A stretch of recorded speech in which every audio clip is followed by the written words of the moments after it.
Tez. Welcome to the Tez Down.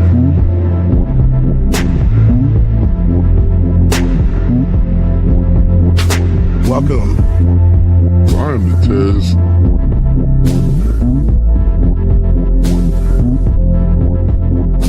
Mic check 1 2. Welcome.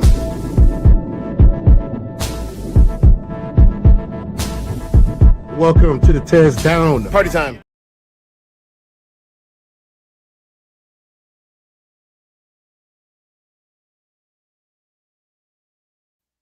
I know y'all like hearing that 3, 4, 5, 6, 7, 8, 9. Welcome to the Tez Down. That's 10 times, y'all. Today we got a show called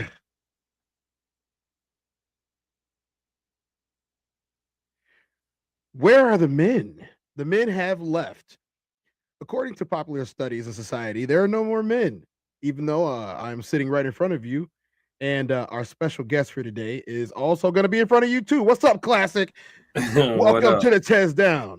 Classic. What up, Tez? Oh yeah, we're talking about a collaboration. We're gonna call this a royal collab today. Yo, let's give shout out let's give Classic a shout out for reaching 1,000 subs on YouTube's.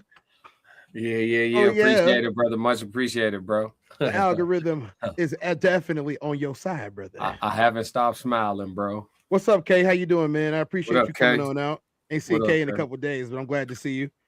I think I saw you over in the bin the other night when we was over there. I saw you over there.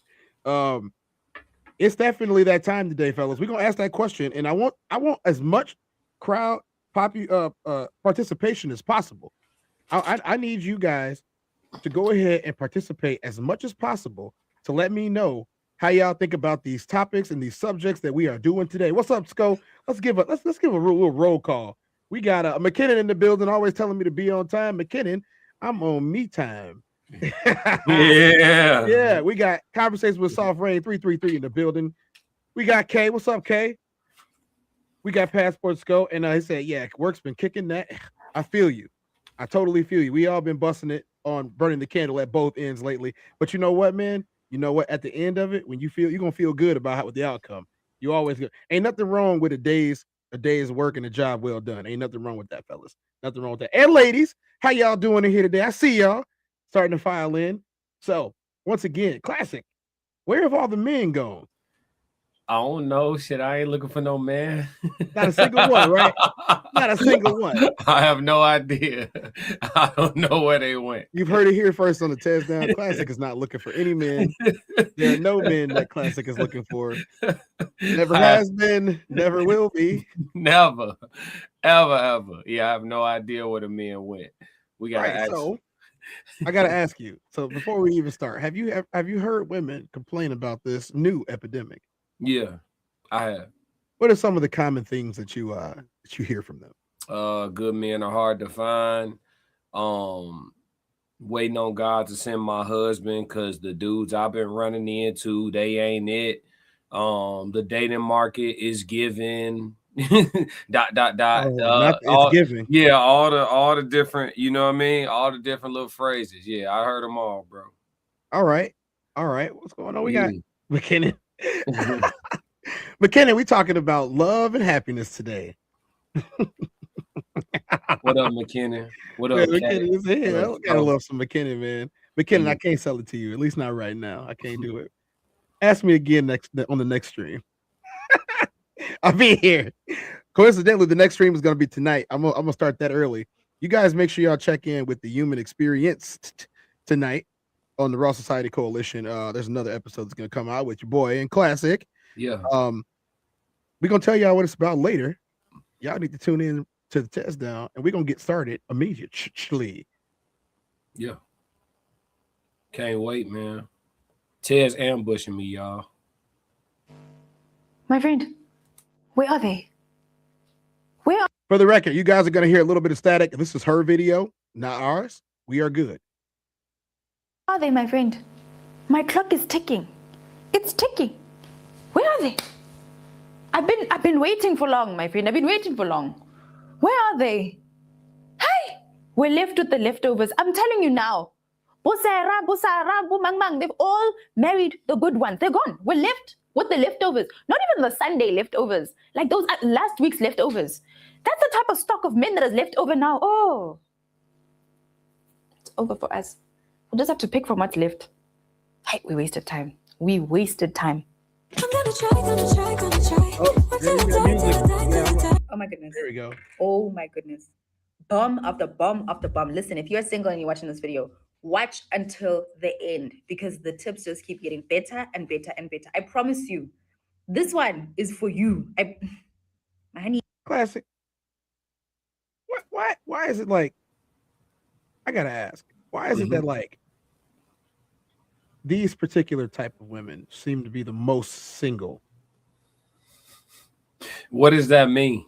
I mean, you know, let's just call them, you know, modern, aesthetically pleasing. They're smart, they're educated, they've been to college. Like they got all of the traits that you would like. You see a lady walking down the street, and you think, man, she got it. Hair is cute, makeup is cute, minimal, you know, obviously in great shape, got some style to her, you know, some swag. You know, the glasses are eclectic. You know, she looks like she smells good. I mean, why are they all so single? How okay, so what we doing today? We keeping it all the way real. We are always what's the agenda today? 100. This is sport, unscripted, culture unfiltered here on the Test Down. I don't know how they do it everywhere else, but that's how we do it here. We just kind of say what we feel like saying. Always 100 is crazy. Some days you got to keep it 80, but I feel you. If we doing always 100, normally women that are physically attractive that are single are normally because they're uncooperative. Okay. Yeah. Let's see what she has to say. Honey.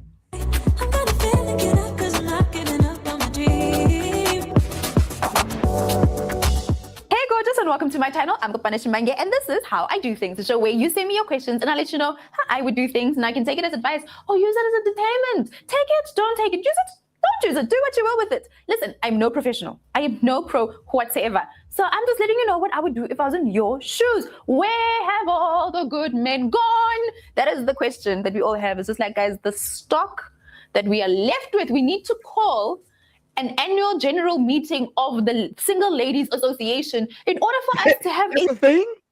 There's a annual meeting of the Single Ladies Association. I didn't know that was a thing that existed. They probably got a union. Most likely. I don't see why they wouldn't unionize. Real conversation about this matter, about where is the good stock. The good stock is gone. What we are left is with poor leftovers of men. Aye, the stock is poor. Subgrade. Now, babes, I've had my fair share of nonsense stock. Nonsense. My mother told me when I was still single. She told me, hey, my baby, what's happening now is that actually a very small percentage of men out there are actually good stock. Everything else, nonsense. And a few years later, some prayer, wearing the right goggles in life and seeing clearly, I was able to find my husband, or my husband was able to find me. It's one of the two, but at the end of the day, I believe I found some of the best stock out there. So here are the reasons why there's bad stock. Where are all the good men gone, and where can you find them? Now, well, I mean, I want to start here because I think she said it at the very beginning, did she not? She said at the beginning of her dating career, if we're going to call it that, her mother had said to her, there's only a small percentage of good men. Yeah. And so I don't know what a good man looks like. Mostly because I don't look for good men. I do know what a responsible person looks like. You know, I do know what a forward-thinking person looks like. I do know what an accepting person. I know what a progressive person looks like. I know what traditional looks like. I know what liberal and conservative look like. But I don't know what quote unquote good stock in men looks like. I have no idea. So I have to listen, right? Yeah. I got to listen to what they're telling me so I can get a handle, so to say, on what this might be. Yeah, that's fair.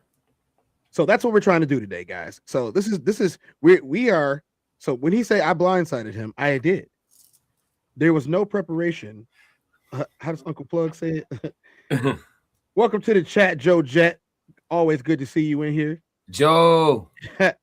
Passports Go said, cause they cry. Conversation with Soft Rain says, how does Uncle Plug say it? A good man ain't available and a good woman ain't single. McKinnon said, good stocking men are the ones who understand that selling their hoodies for $400 are good ideas. He ain't gonna give up until I sell it to him. But hey, McKinnon, I gotta I don't know, man. I might be on keeping it for a long time at this point. Maybe you should up it to 1,000. Who knows? Alexis said, are you stupid? I love it already. It's early in the chat, but we're gonna go for it. Are you stupid? Men can see other good men. What are you talking about? A good man is someone who puts their family first, is responsible, cares, and doesn't gamble, do drugs, or other stuff.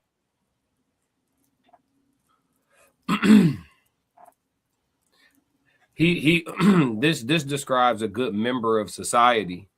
Whether or not you're a good man would be in the eye of the companion. You know what I'm saying? Like, you could consider yourself a good man because of those fundamental principles, like checking off those little boxes. But at the end of the day, whether or not you're a good man is going to boil down to the emotional state of your woman. Mm-hmm. You feel me? Like, we could look from the outside looking in and be like, oh yeah, you know, Chet's a good guy. Chet goes home after work. Chet doesn't have any vices. Chet does this. Chet does that. You ask his wife, he's so annoying. Like, I asked him to do this more and do that more. All he does is want to work and come home. I told him to get some friends. You see what I'm saying? Like, all the things that you would look at somebody and say, oh, that seems like a good guy over there. His woman may think the complete opposite for her own preferential reasons. And so here we have arrived at the catch-22 of dealing with women. You know what I'm saying? Like, can't live with them, can't live without them for sure. I'm not here to bash women. If God made something better than a woman, I don't want it. You know what I'm saying? I'm not here to bash women at all. But there is pros and cons. You feel me? So I hear you, Alexis, but I don't know if I feel you. McKinnon, we're getting warmer. Passports Go said, what's wrong with placing a little parlay here and there? Absolutely nothing. All right, let's keep going. We got some more. We're gonna hear from the people. We're gonna formulate our opinions the way that we do it here on the Test Down. Number one, sex complicates things. It does. I'm of the belief that it complicates things. It makes things a little, because we're not sure, because now we believe that because a person is having sex with us, that they love us. And sex and love are not the same thing. It's not. So for us as women, it just literally makes the waters a little muddy. You can't really see through what's going on. So for us personally, it complicates things. So if you feel as though every time you jump into the sack with someone and things get a little muddy, maybe you want to take it off the table. Looking back, I wish I would have taken it off the table much, much earlier. I met my husband and I took it off the table and he waited with me. So do you think that works, Classic? Not for me. All right. Yeah, it might work for somebody. No, I'm saying it might work for somebody, but me personally, I'm not waiting on some shit somebody didn't have to wait on. That's just off GP. You know what I'm saying? If you let, you know what I'm saying, Joe Schmo have it for less, you let Jimmy D. Crickets have it for less, you let Mikey have it for nothing at all, and then you get to me and it's like, you got to meet my parents, court me, abstain with me, put a ring on my finger to get this honey pot. And it's like, motherfuckers been using that honey to make green tea for 10 years. Like, no, I'm not, off principle, I'm not waiting. But if I met a woman that was a virgin and she want to wait, I'm going to respect it. Or if she got one or two bodies, I might respect it. But if it's been up through there, then don't switch up on me. So this is a situational thing for sure. I would say that this tactic that she's using doesn't work for everybody. Yeah. Maybe, I don't know. Me personally, it blurs things for me, man. It blurs. Number two, ain't nobody got time for baggage. No one. I don't have time for baggage. Do you have time for baggage? No one has time for baggage. But here's the thing. We all have baggage. There's no grown adult with no baggage. No one has a perfect life. And even if you have a perfect life, you've got that baggage because of that perfect life. It's just stressing you so much. Baggage is heavy to carry, and we may want to be those people who come into a relationship with no baggage, but the truth is you will always come into a relationship with baggage. It's about how you see it and how you guys deal with it. When you get into a relationship, you may meet the person who's actually got the time, the grace, and the energy to help you unpack that bag of baggage, deal with it. And you have to have the same grace and patience to look at another man and say that he comes with baggage, but beyond that baggage, this is a good brother right here. Number 3, commitment phobia is a real thing. It's a real thing. It sabotages us both ways. So you meet a good guy and you'll be like, this is the one. I want to spend the rest of my life with this guy. He ain't got to put a ring on it. I'll just stay with him right here. Just beat his boo right here. By the side, I will always be there.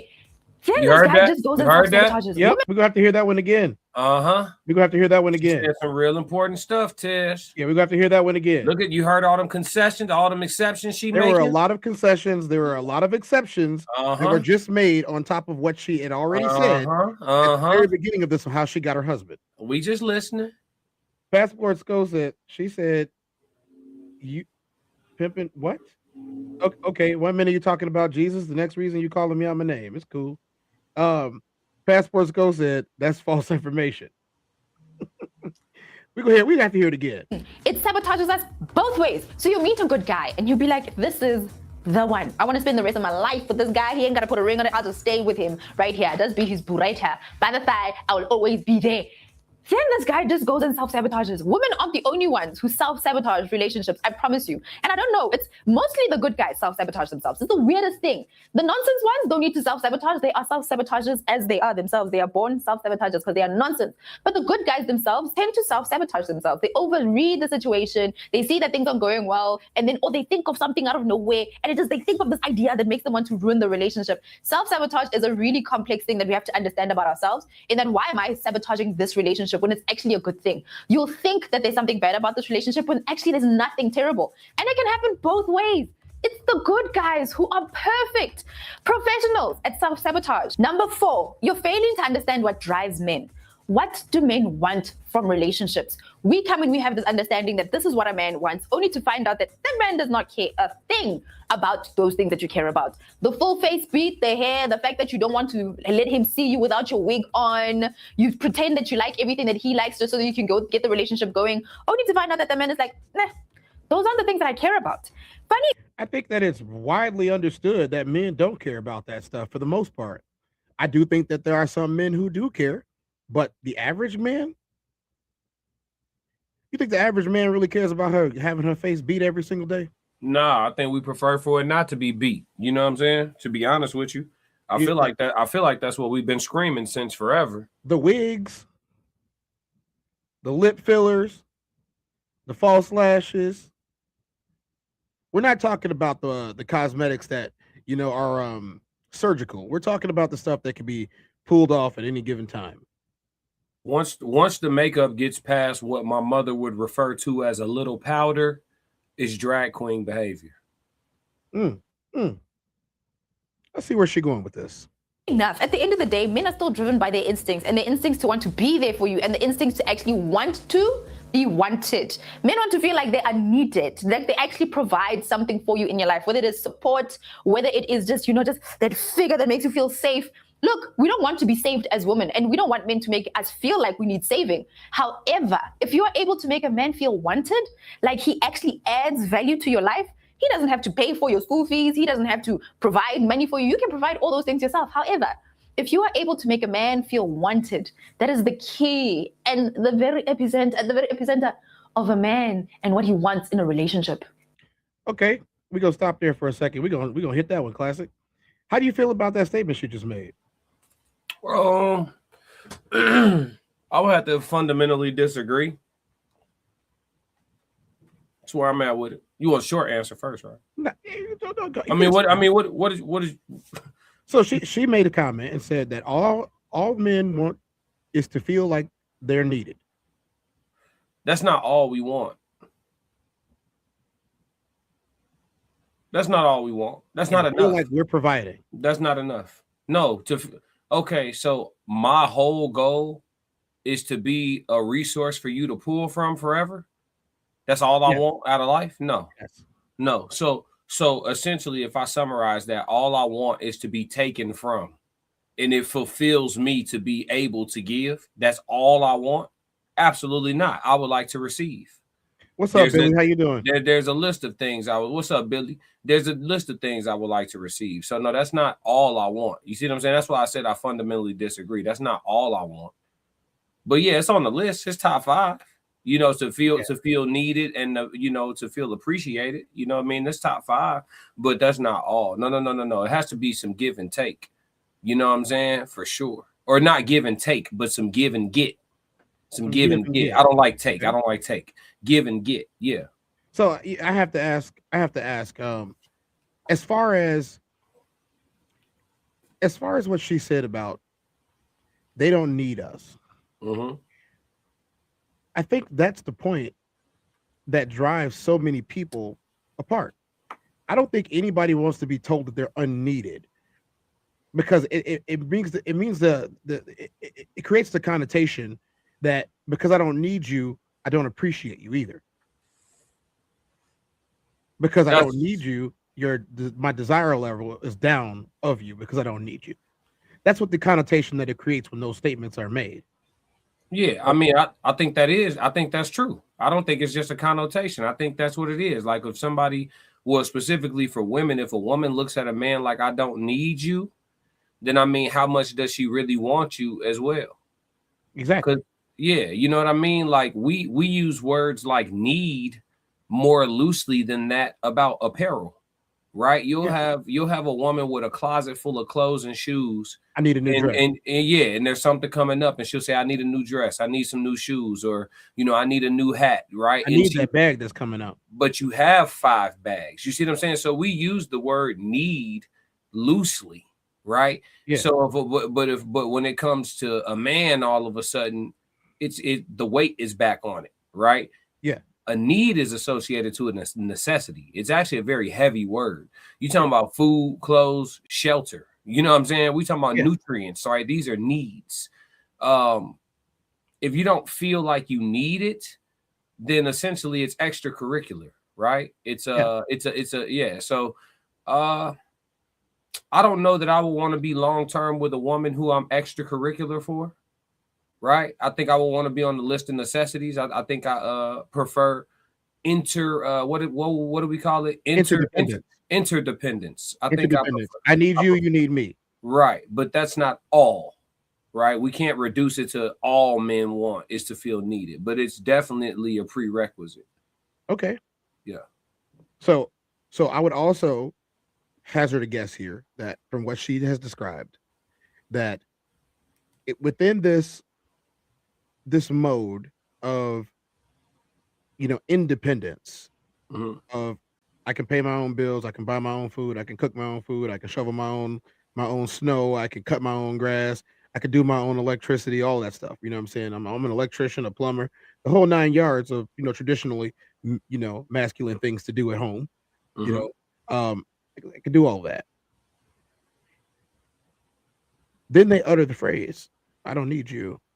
And it kind of, in my opinion, it does create that chasm of, well, since you don't need me, I'm not going to be useful. And I think a lot of people live in that area of, if you don't need me, I'm not going to be useful to you. I'm not going to do these things. I'm not going to do this, period. Matter of fact, to heck with all of it altogether. Go find you somebody who will. If he won't, you know what I'm saying? Somebody will. But at the same time, it's like, why would I put up with all of that? Why would I go through all of that if I don't feel like I'm desired? Yeah, it makes sense. Why would I put my best foot forward if I'm essentially disposable? You understand? Yeah. I'm putting my best foot forward, and you could wake up on a random Thursday and decide, you know what? I want a different one. Yeah. You know, swap me out like a vehicle. Miles Baxter says, I would take appreciation over need. If you had to choose. If you had to choose, you would take a woman that's grateful for you over a woman that needs you. I can respect that. I think that's to you, Classic. This message. He said that 5150 show was what is that for? I mean, it's asterisked out, so I don't know. I can't see it. I can't see it. Yeah, I don't know what they meant. He said mad respect though. Mad respect. Oh, okay. Appreciate it, KG. Appreciate it. For sure. Yeah, so much love. Let's see what else she cooking on. Shout out to everybody tapping in from the Classic Code. Shout out to the chat. Make sure y'all come over here to the Tears Down and subscribe to my boy. Thank y'all. Thanks, Classic. This one is a complicated matter, so another video will come about this one, yes? Okay, cool. Honey, I'm coming for your neck. Just exercise. Because number 5. Hey, can we give her some props though for being super energetic and entertaining? Yeah. She is definitely fun to look at. Hey, listen, she cleaned up that static. She in there. Yeah, like that little feedback gets situated. We good to go. She easy to look at. She's hilarious, man. Her whole delivery is great. Yeah. McKinnon says both should need the other, but saying I don't need you is only possible if there's a problem. Both should want each other, and saying you want each other is healthy. I think I agree with you on this, McKinnon. I mean, there's a degree. I believe that you can say that you want somebody or that you need somebody. You know, you shouldn't be, I need you in my life. You shouldn't be on all of that. You should be on the ground kissing feet. But it is healthy to tell the other person, like, hey, I couldn't do that. You did it better. Thank you for doing this. Now I can go focus on this. That's the synergy that I aim for synergy. This is not for all the new people that are joining that have never watched this before, this is not a men versus women podcast. It never has been. Like Classic said before, if there's something that guy made better than a woman, he doesn't want it. Straight up. You know, this is trying to fix the problem. And I'm not saying that I'm the world savior or anything like that, but I think diving into the sociology and the psychology that is human pair bonding, we understand what's going on. And there's so much division that's being sold on social media that somebody is us at this moment, has to be the champions, which last time I checked, we were, of taking care of all of this business and getting through it. I've never had a problem like this. So when I hear everyone complaining about, I can't get nobody, I can't find nobody, I ain't been on a date in 9 years, I'm like, wow, what's going on here? Because as you can see, the presentation is immaculate. The delivery is immaculate. There's attention to detail here. Why can't you get a date? Because, well, I look good, but nobody else does. Well, that's a problem, and that's also not true. That means that you have a you problem. So we're going to take the you, we're going to turn it upside down. We're going to sit, flat, and we're going to question as to why you can't seem to find what you're looking for. We get into it. We get into it. Let's go ahead and see what Shorty got to say. Good guys are boring. Let's be honest. Do you want? Oh, okay. All right. She hit that one hard, didn't she? Yeah. How many times we done said that? I can't count. I can't count. Yeah, how many times we said, "Oh, that's King Casper. That's my dog. What's up? You know him too, but I ain't gonna say his name out loud. What's up, bro? Hey, we ain't I didn't realize that until I read it like 3 times. But yeah, what's up, bro? Big gratitude in the chat. Big gratitude in the chat. Y'all dropped them 3s for Classic. All right, we're gonna have to go through that one again, man, because she dropped the bomb right there, didn't she? Just exercise. Because number 5 is that you think good guys are boring. Let's be honest. Do you want that in a relationship? You want to get there and you just want your whole world to shake when you meet a guy. That is why you're letting all the good guys go. Because the good guys may take a little bit of time to unwind and peel, may take a little bit of time to get comfortable with you. The good guys may look boring to you because you want a little pizzazz. But a lot of times that pizzazz is actually pure nonsense. Things that you should not be expecting from a guy. You want to fix this. You don't need to fix a good guy. You don't. He's a good guy already. Yes, we are not perfect. But what you think is exciting is actually a nonsense man. So you look at a good guy and you think to yourself, and like, Dibra wa bora, Hana, that thing, babes. You're going to be looking for that thing forever. And you're going to go from one nonsense guy to another nonsense guy to another nonsense guy because you're letting all of the good guys go. Look, I ain't gonna lie. Having a chick that is like not English first speaking and she is kind of foreign is awesome. Yeah. Like, I'm telling you, I'm gonna have to take a break real quick because she got me rolling. The delivery, and you can tell because like the way that she is delivering English is the way that they speak in their language, and it is funny as hell. It is funny, man, because it's like they dive into it and they put their whole body into it, and you know that they are feeling what they are saying when they are saying it. Yeah. Like I don't know if you ever had any African homies, but like when they emphasize, bro, they put their whole body into emphasis. Yeah. Nah, She's very entertaining. I love it. Yeah, he said the accountant rocks. Yeah, she definitely looks like an accountant. What's funny is one of my homegirls is an accountant, and she dresses just like this. So that makes it even funnier for me. Oh, number 6, you're a little too easy. I've heard that. Let's go back and talk about what she said, though, man. Yeah, that the women find the good guys boring. Are they? No, I mean, there's so many fallacies that we've unpacked. You know what I mean? So many misinterpretations of reality that we've unpacked on our separate platforms. Like the concept they always say, like, oh, women mature faster than men, or women are smarter than men. And it's like, I hear you talking. When I assess reality, I don't know, right? Because, you know, tell a woman these days, we're not going to give this to all women in all history, but these days in the West, tell a woman, you know, to pick a good guy and settle in and make all the right decisions for herself, her womb, her best interests before 29. Tell a woman to do that and see if she can accomplish that successfully. She could do it. She could do it. I will give our women enough credit to say they're intelligent enough to pick the person that's best for that. But if you assess her emotional state, she would be miserable with that human being. Their natural desire. I mean this with so much respect, honesty, and objectivity. I mean this with objectivity, not malice. The woman's natural desire is for a bullshit ass man. When they are at their physical prime, they have their pick of the litter of us for the most part. When a woman is in her physical prime, she has her pick of the litter of us.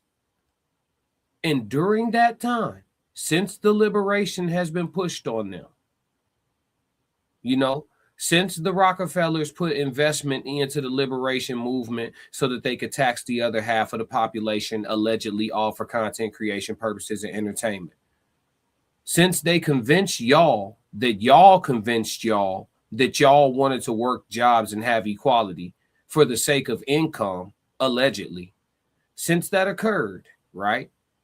Women have been uncooperative, untrustworthy, and poor decision makers with their womb. Since they have had freedom of choice, we have seen the choices they want to make. Their natural desire. We was just talking about needs versus wants, right, chat? Follow me, chat. We was just talking about needs versus wants, right? You need Poindexter. And Poindexter only wants one woman. You need loyalty and monogamy. And Poindexter only wants to be faithful to his girl and make a good earning as a computer engineer, right? But Poindexter just don't give you that feeling in your pelvis. Poindexter don't make that thing moisten up when he talk. Poindexter talk a little funny, right? But Rodney, you want Rodney. You want Rodney. Do you need Rodney? You don't need Rodney. Rodney got a weapon in the car, some drugs. You know what I'm saying? Do you need that? Do you need Rodney's that? exciting. Yeah, but do you need that? No, you don't need Rodney. Rodney come from a tumultuous household. Got both his parents, but they don't like each other at all. So he think beefing with you is how he show love. Rodney flinch at you twice a week. You don't need Rodney, but you want Rodney. You can't resist Rodney motherfucking ass. You see what I'm saying? So when we start saying, oh, women mature faster than men and women are smarter than men, y'all got to show me. And I mean it with objectivity. Y'all got to show me, because I look at the results. You know what I'm saying?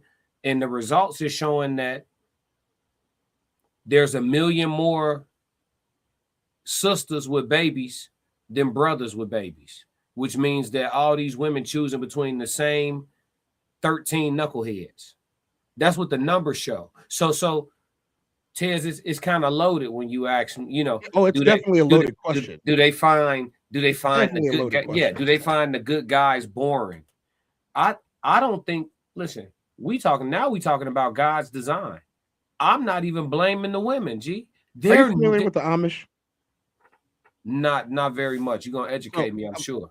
I got something fun for you right now. So the Amish, you are probably aware, they're a secluded society of people who don't really use technology.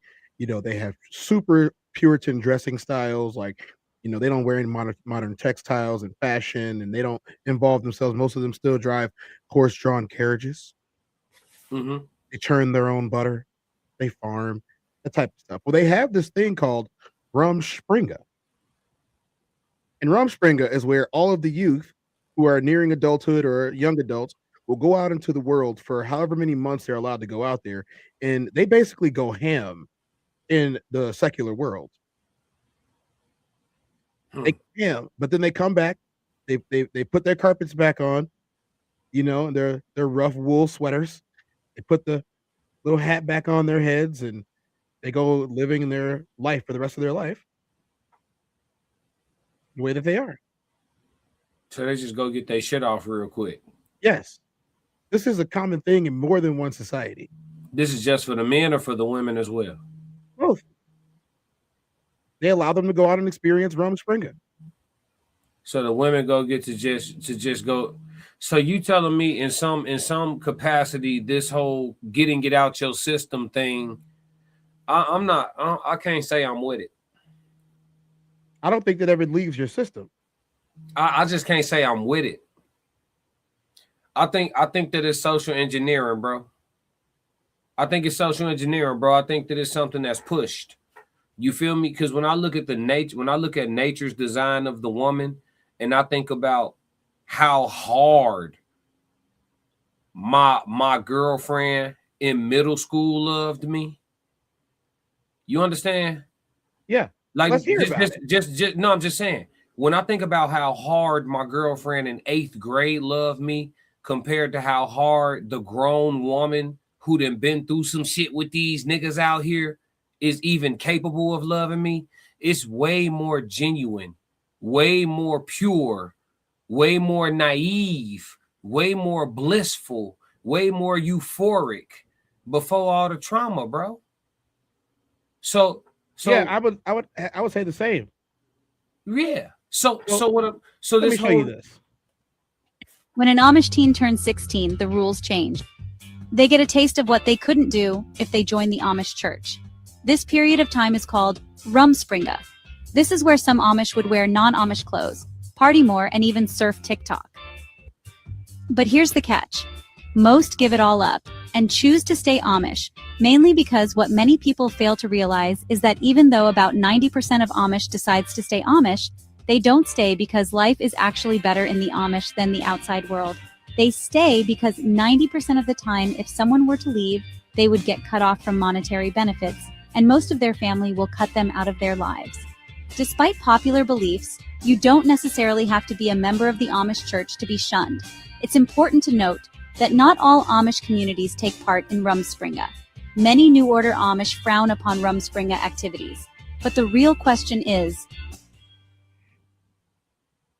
so that's really where you come in at, and the way that you're talking about is a lot of them have chosen in today's society to forego that altogether. Yeah, bro, you not missing nothing by going to go get ran through right quick. Like, that notion passing through to the masses was crazy. It's crazy that, brother, we are really in the West. This ain't even a black woman, white woman. This is our women. You know what I'm saying? In this part of the world, bro, it is normal. I'm willing to bet, bro. If I got to put together a parlay, I am betting the over on 50% of women who feel like if they don't have just a little bit of a little whole face, just a little pinch of one, at some point, they somehow miss something. I like how that's a wonderful segue to what she's about to say right now. This one before in my life, and it hit me here, under my bra here. There's a space here. I felt like a sharp pain right here when somebody told me I was too easy here. And funny enough, I heard it from like 3 or 4 different types of people, men and women, that sharp pain. Every time they said that, I was just like, ow. But it was true. I'm a friendly person, but also I'm a curious person. So because of my curiosity, I was like, let's give this guy a try. Ended up being a bit too easy, babes. Have standards, be exclusive. Let a man work a little. Just because you're curious doesn't mean you have to give every guy a chance. Yes, every man has potential to be a great guy, but you don't have to try all the guys out. You'll get tired. The trick to being a little exclusive is to understand that there's great value in you. And every time you just let anyone and everyone have that value, you get a bit tired. That value doesn't seem exclusive anymore. So keep yourself as something that you know what, I'm worth the time, I'm worth the energy. And I'm going to give a guy a try, but I'm gonna let him work just a little. But then this leads me to the next point. Number 7 is that now you are a tough cookie to crack because you're waiting for the perfect guy. Let me tell you something about the good guys. They don't arrive perfect. They don't. They never do. They never arrive perfect. Actually, the guy who arrives like Prince Charming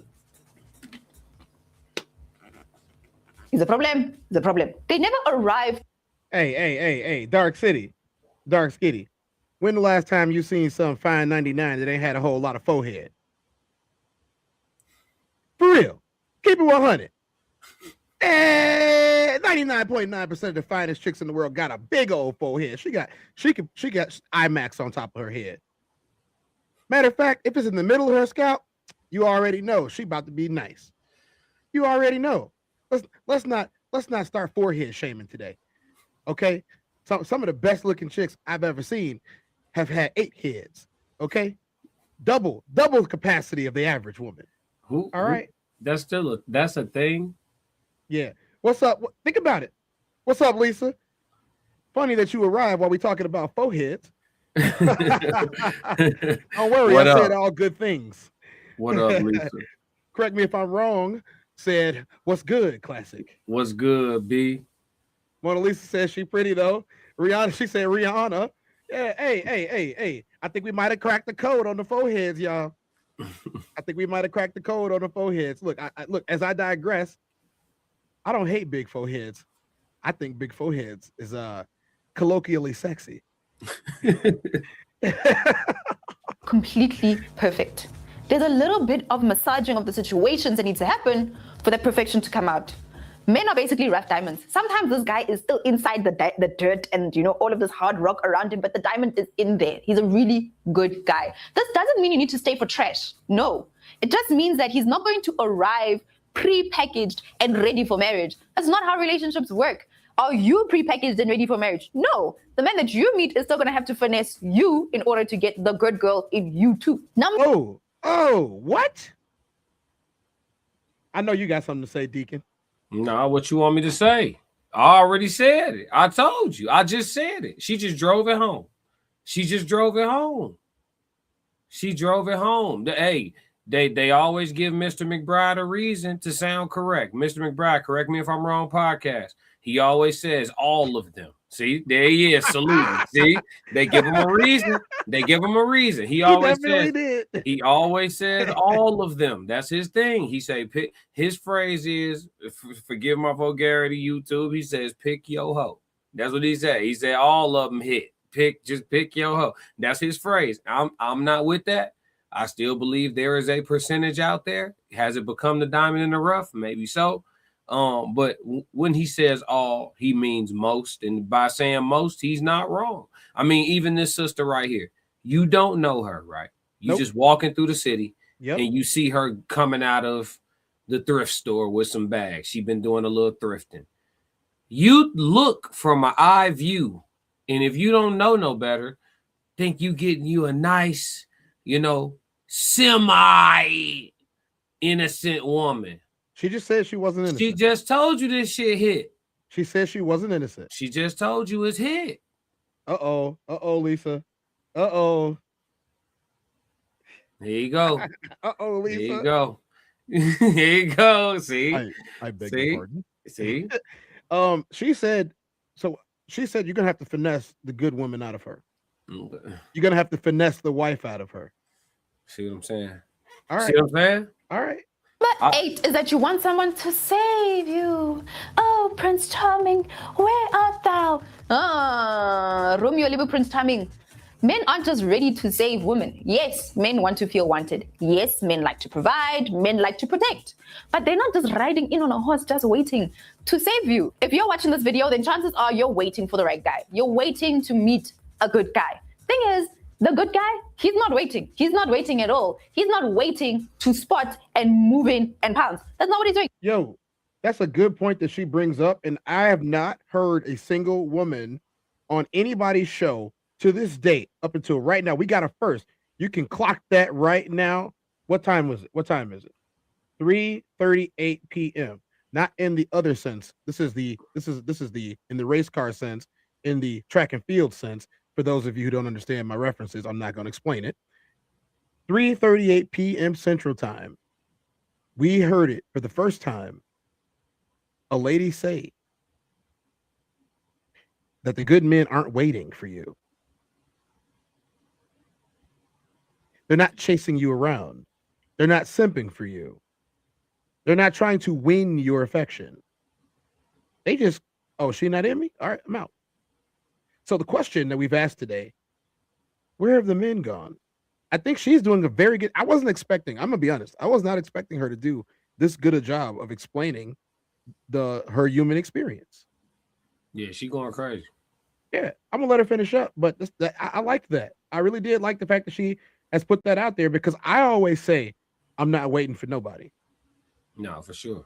I'm not chasing nobody. Yeah, I always say this, and people, I've had people say to me, something's wrong with you because you got to go after her, you got to chase her, you got to run her down, like you got to make sure you got to pursue that lady. You ain't putting enough pressure into it. She just said it. The good men ain't doing none of that. Mona Lisa said, they really not. It's a dead mission. Yeah, it is. Respect, Billy. You're right. Go ahead, girl. He's living his life. So you waiting while somebody is moving means that all of the good guys are going to pass you by. Let me give you an example. My husband, when I met him, he was single. He's a good guy. He's actually the best stock, right? What was he doing? Was he waiting? No, he wasn't. He was working on himself. Mr. Personal Development King. He was consuming so much that made him the best version of himself. Not for another woman, but for himself. So you should be doing the same thing too. Working on yourself, enjoying your best life, becoming your best self. Because a good man is on the move, and he needs to find a good woman on the move too. The ones who are on the prowl are the ones you need to look out for, because he's either desperate or he's a player. I'm just letting you know. Number 9. That's a strong accusation. That was just strong. She said the one that's on the prowl. So for all the shooters in the chat, I wish I had my drops, Tez. All the shooters in the chat, yeah, fellas, all you cold approachers, long range, pulling up from 40. Steph Curry with it. I see her. I'm walking all the way around the big bar. Make my way over there. She know I'm coming. And when I get there, I'm still going to get that number. All of you shooters. She just said men that are on the prowl are either players or they desperate. How you feel about that, Tez? I worked in bars and clubs and concert venues for quite a while, especially after the pandemic. It's off seasons, when I didn't have a lot of going on, I was just working in the bar, especially because I don't like to go out. That's one of those things people don't really understand is I don't like going out. Mm-hmm. So my version of going out is going to work and making some money while everybody else is out having a good time. Like I got to hear the music that night. Maybe it was a cool DJ there, or there was some rappers, or I got to be personal security for whatever big name artist that was out there. We got a super chat real quick. Super chats, if y'all don't understand this, super chat go to the top, the tippity top, the tippity top. So super. Here we go. We got a super chat. Go ahead, Classic. Oh yeah, I forgot it's 98% now. So the hoes like me. I think it's 98% just because everybody not the same, man. Everybody's not the same at all. Yeah, it is what it is. But to answer your question, the guys that I see shooting the most shots are, they're guys that they going, they gonna go 15 for 45, and they don't care because they scored 30 points. I dropped 30 tonight. I mean, you shot 45 shots. You missed the same number of shots as points you got. But I got 30 points tonight. How many points you got? You only got 2 points. I only took 1 shot. That's the way they think. And unfortunately, that's just the way that it is. And here's the thing, though. When you're in that setting, and this is why I tell people that you're probably not going to find your husband or your wife in that setting, because the setting is built for recidivism. What that means is they don't want you to be in a relationship for that long, because I'm gonna lose business if you're in a relationship for that long. I want you to go there, find a guy, get drunk, have a good time, have a 2-week relationship where he buying my whole bar up, and then you break up with him, you're gonna come back with your girls, y'all gonna celebrate y'all singleness, and y'all gonna start the process again. Damn. That is the business model. That's some for psychology. Bars, clubs, and concert venues. That's some psychology for your ass. Kind of like the same business model as a dating app, allegedly. Once again, y'all, if y'all don't understand, this is sports unscripted, culture unfiltered. We keep it 100 in on the test down as much as we possibly can. And let me tell you, he said kind of facts. I was definitely knocking them down. All right, McBride. All right, Roxy, what's up, Roxy? What up, Roxy? Roxy. Billy said, "Tez, wow." But yes, at those venues, this is what I see. I saw this at multiple bars, multiple clubs, multiple concert venues, and just about anybody who is who's in that industry will tell you it's the same thing. That's why they say don't date in the industry, because guess what? 99% of the time, they dated your homie, they dated your friend, they dated your cousin, they dated your boss. You know, all of these things that have happened are because it's built on recidivism.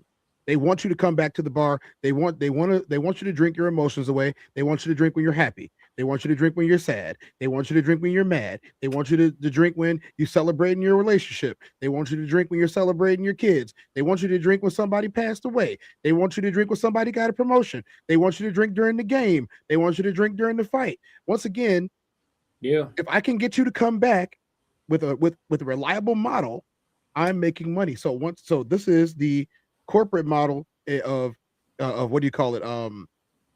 What's that word that I'm looking for? Monetizing your emotions. Yeah. And this is how your emotions get monetized. So I was with a girl for 6 months and it was great. Where'd you meet her at? I met her at the bar. Okay, bro, let's go back to the bar. Maybe you're gonna meet you another one tonight. You're gonna have another great 6 months, and you're gonna have 3 months of pain shooting your shot.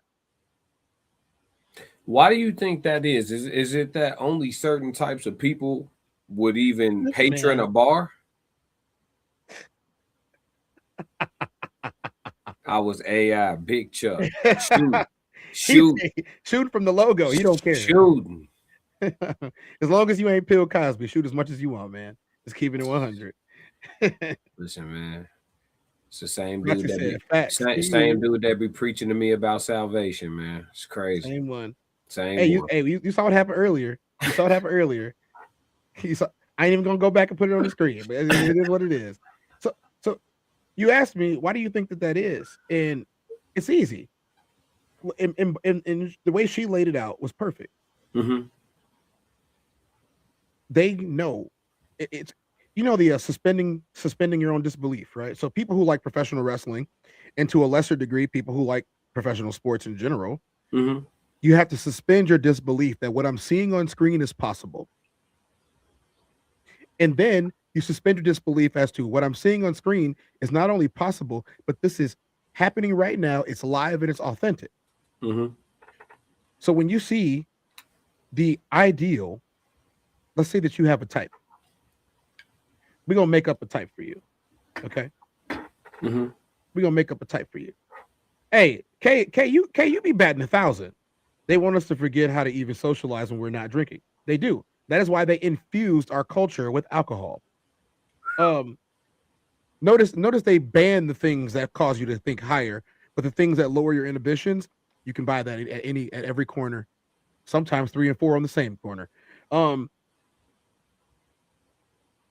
When you have your ideal, we're gonna make up an ideal for you. Let's say that your ideal is around 5'4", long, thin legs, but she got some meat on her because she does hot yoga.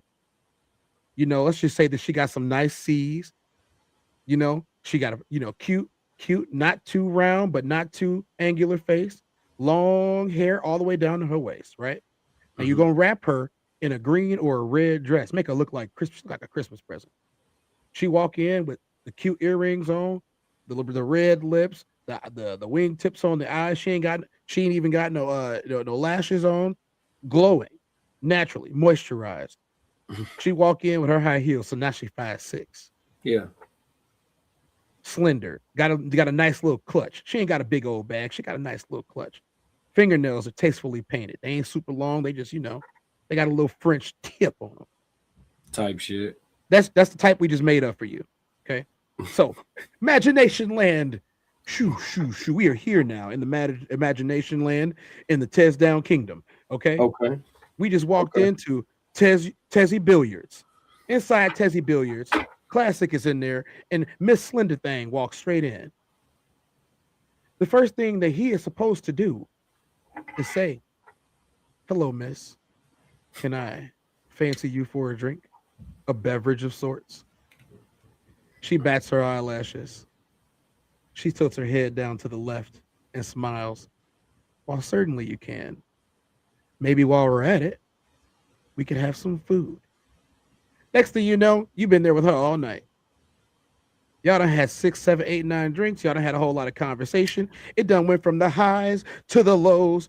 She might have shed a tear. And you're there.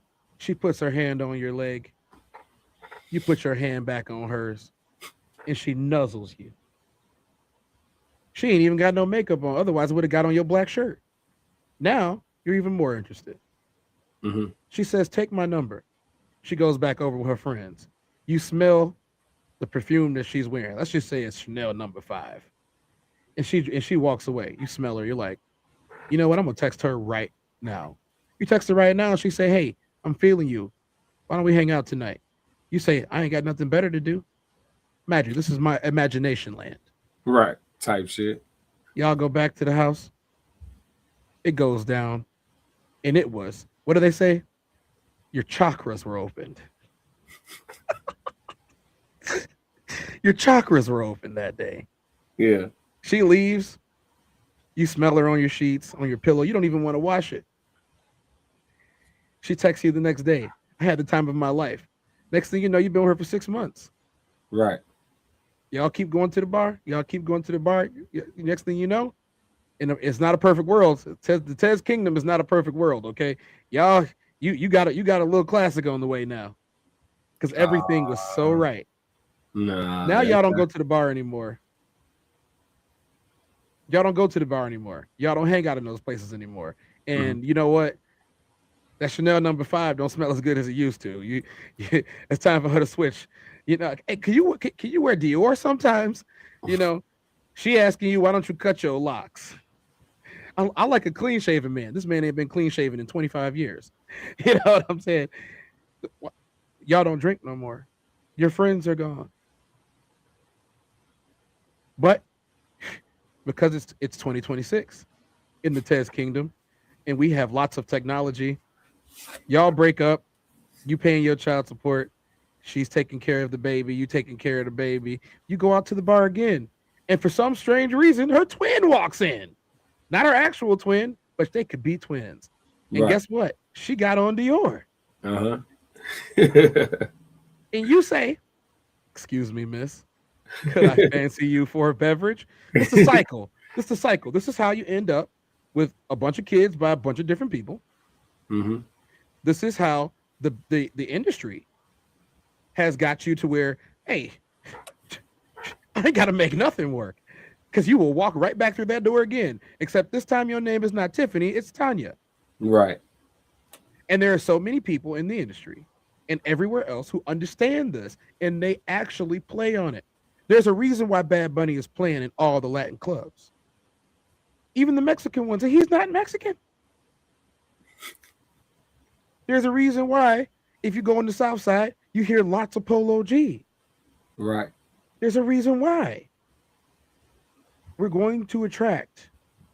And correct me if I'm wrong. He beat me to the point. Now you got 2 babies. Y'all, wow. 2 babies, 2 baby mamas. 2 babies, 2 baby mamas. So that's 4 kids. Still got all your money, living like a king. And guess what? Tiffany gone, Tanya gone, but now Taisha comes walking in. And she asked you if you wanted to drink. And you said, I'm gonna tell her I'm exhausted. I'm exhausted. It's the way this thing goes, man. It's the way this thing goes. It is literally rinse and repeat, and it's been rinse and repeat for years until people get into their 50s and 60s, and they're sitting alone in the bar by themselves, talking to the bartender or the bar owner, still thinking that Mrs. Right or Mr. Right is going to come through the door. Now, I'm not hating on the industry. It's how people make their money. I'm not hating on alcohol because that's how people make their money, and that's a choice at the end of the day. All I'm saying is social engineering is real. She said, Raisha, I said Taisha, not Raisha. Yes, this is how I talk. I am Tez. This is the Tez down. And this is just who Tez is. Why you say this is how said, I talk? Is this your real voice or your person or your professional voice? This is how I talk. I can't say it. Raisha. Oh, that's right. Hey, what up, Ray? Yeah, what's up, girl? What this up, is how Ray? I talk. Yeah. Oh, Yeah, shit. she used 3 to babies in 3 years? Yeah. That's a fail. That's a fail, bro. You know how often this happens? Yeah. Oh, yeah. I know. Lisa said he leaving. Yeah. I'm cool. Hey, how many people you know or know of? But you know what? We're doing the right thing today. We're correcting speech patterns. How many people do you know of that you see scroll across and this is their life? Look, man, I ain't here to judge. I'm not here to judge the public today. Yeah. Look, serial baby daddies are a real thing. It takes 2 to tango, but some men like to leave it in. No diddy, you know what I'm saying? And something, look, she said it happens all the time. There you go. The chat what do I always say about Lisa? The chat said it. I'm not trying to answer no loaded questions. We got a whole nother show to shoot tonight. I'm cool, man. Lisa, I'm still chilling right now. I'm chilling right now. What do I always say about Lisa? She got all her brain cells. Oh, yeah, Lisa got all her brain cells. You know who else do this girl right here? We're going to let her finish up. We're going to move on. You lack a little finesse. Good guys don't come prepackaged and ready for marriage. They need a little bit of massaging. And you need to finesse the situation in order. Pause. For it to be the type of situation you need. What does it mean to finesse? You mean a guy who's got a little bit of baggage. You need to finesse the situation so that you guys can work through the baggage and cut through the crap and get to a place where you're good in the relationship. You may meet a guy in a friendship circle. You may need to put in a little bit of effort for him to notice you. Finesse the situation. As soon as you see the red light in a relationship with a guy, you're out. You run. You run very far. Only to find out that it was a small thing, a small tabanyani, like a really small matter that if you had stayed, finessed a little, you would have found the good guy underneath. Every relationship. That I'm not gonna stay on this for too long, but that's a fact. Most people quit at the first sign of not getting what they want. I mean, everything she's saying is in regards to like how the woman can like use what she got to like, I guess, ultimately manipulate the man into being the best version of himself for her. Everything she's saying don't matter because she's not going to be satisfied with whatever his best version is anyway. Women are insatiable in nature. And it doesn't mean that you can't have one for a lifetime. It just means that you'll never have a fully satisfied woman. If she give you a list of 10 boxes to check off, and you check all 10 boxes, the next day, maybe, you know what? I'm gonna give women more credit than that. The next week, you'll get met with a new list. You will get met with a new list. Yeah. What do I call it? List of demands. Yeah, the list of demands. Listen, everything that you did, that's what a man's supposed to do. You know what I'm saying? But honestly, I feel like I think you can do more. And honestly, I just feel like you're doing the bare minimum. And you like, wait a minute, I checked all the boxes. And you like, she gonna tell you, there's more boxes. You know what I'm saying? I made new boxes. You know what I'm saying? He said all this gonna bring them back to niggas like who I was, Thanos type shit. Well, needs a little finessing. And number 10, you're sending out the wrong energy. If you're always looking for a guy, trust me, guys see it on the other end. Always trying to scan the room to see if there's any single guys or seeing if anybody's looking at you or if there's anybody who is potential. Instead of enjoying yourself when you get into the room, people see that. Men see that. It's an energy you're sending off. You're not sending off a I'm looking energy. You are sending off a I'm desperate energy. Come save me energy. And men aren't going to respond to that energy. So what energy do you need to send off? A happy energy, an energy that says, I'm happy, I am whole, I am overflowing. Because then the same is going to come to you, a man who's also happy, a man who's also whole, and a man who's also overflowing. Because that energy is not also guarded and just saying back off to everybody. It is open. Your body language is open. Your energy is open. You're ready to receive because you're just like, I'm in such a good space. It's not a I need because I'm thirsty and I'm desperate. It's a I am open.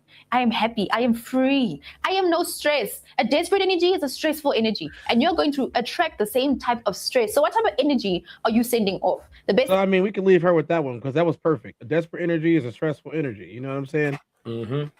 Hey guys, what's up, Marty? We just finished. Where are all the men? We're going to move on to the next topic of today. I'm glad that you said something about that. And the next topic of today is something that is going to be related to this, but at the same damn on time. Does anybody want to go 50-50? On the bread? Yeah. 50-50. Does anyone want to go 50-50? I'll go. What y'all think about that? Chat 333, weigh in on this. It don't gotta be 50-50. You feel me? But I just feel like a woman gotta put some skin in the game. I could be a multi-billionaire. She gonna pay a bill or two. Listen, you don't y'all gotta understand, man. This is about embracing the nature of human beings. Men got some things about our nature that women could consider, messed up, right? He said 60-40. It just put some skin in the game. You feel me? Let me know it's real. 7 little pieces of heaven said, yeah, the intentions have to be 50-50. I don't even just put some skin in the game. You know what I'm saying? We put numbers on it. That's when it get funny. I don't like keeping score. You feel me? I don't like keeping score. See that when we start using numbers and we start keeping score, that made me feel like if shit get too heated, you ever got into it with one of your friends that might have helped you or something, shit get too heated and they get to bringing up the help they gave you. Yeah, I don't want no more help. help. I don't like scoreboards. I don't want no more help. If it's real love, don't got no scoreboard. Don't keep keeping score. Don't keep score. She go to telling you, well, I got you those shoes you wanted, and I made you your favorite meal after your game, and I did. What? You tallying shit up?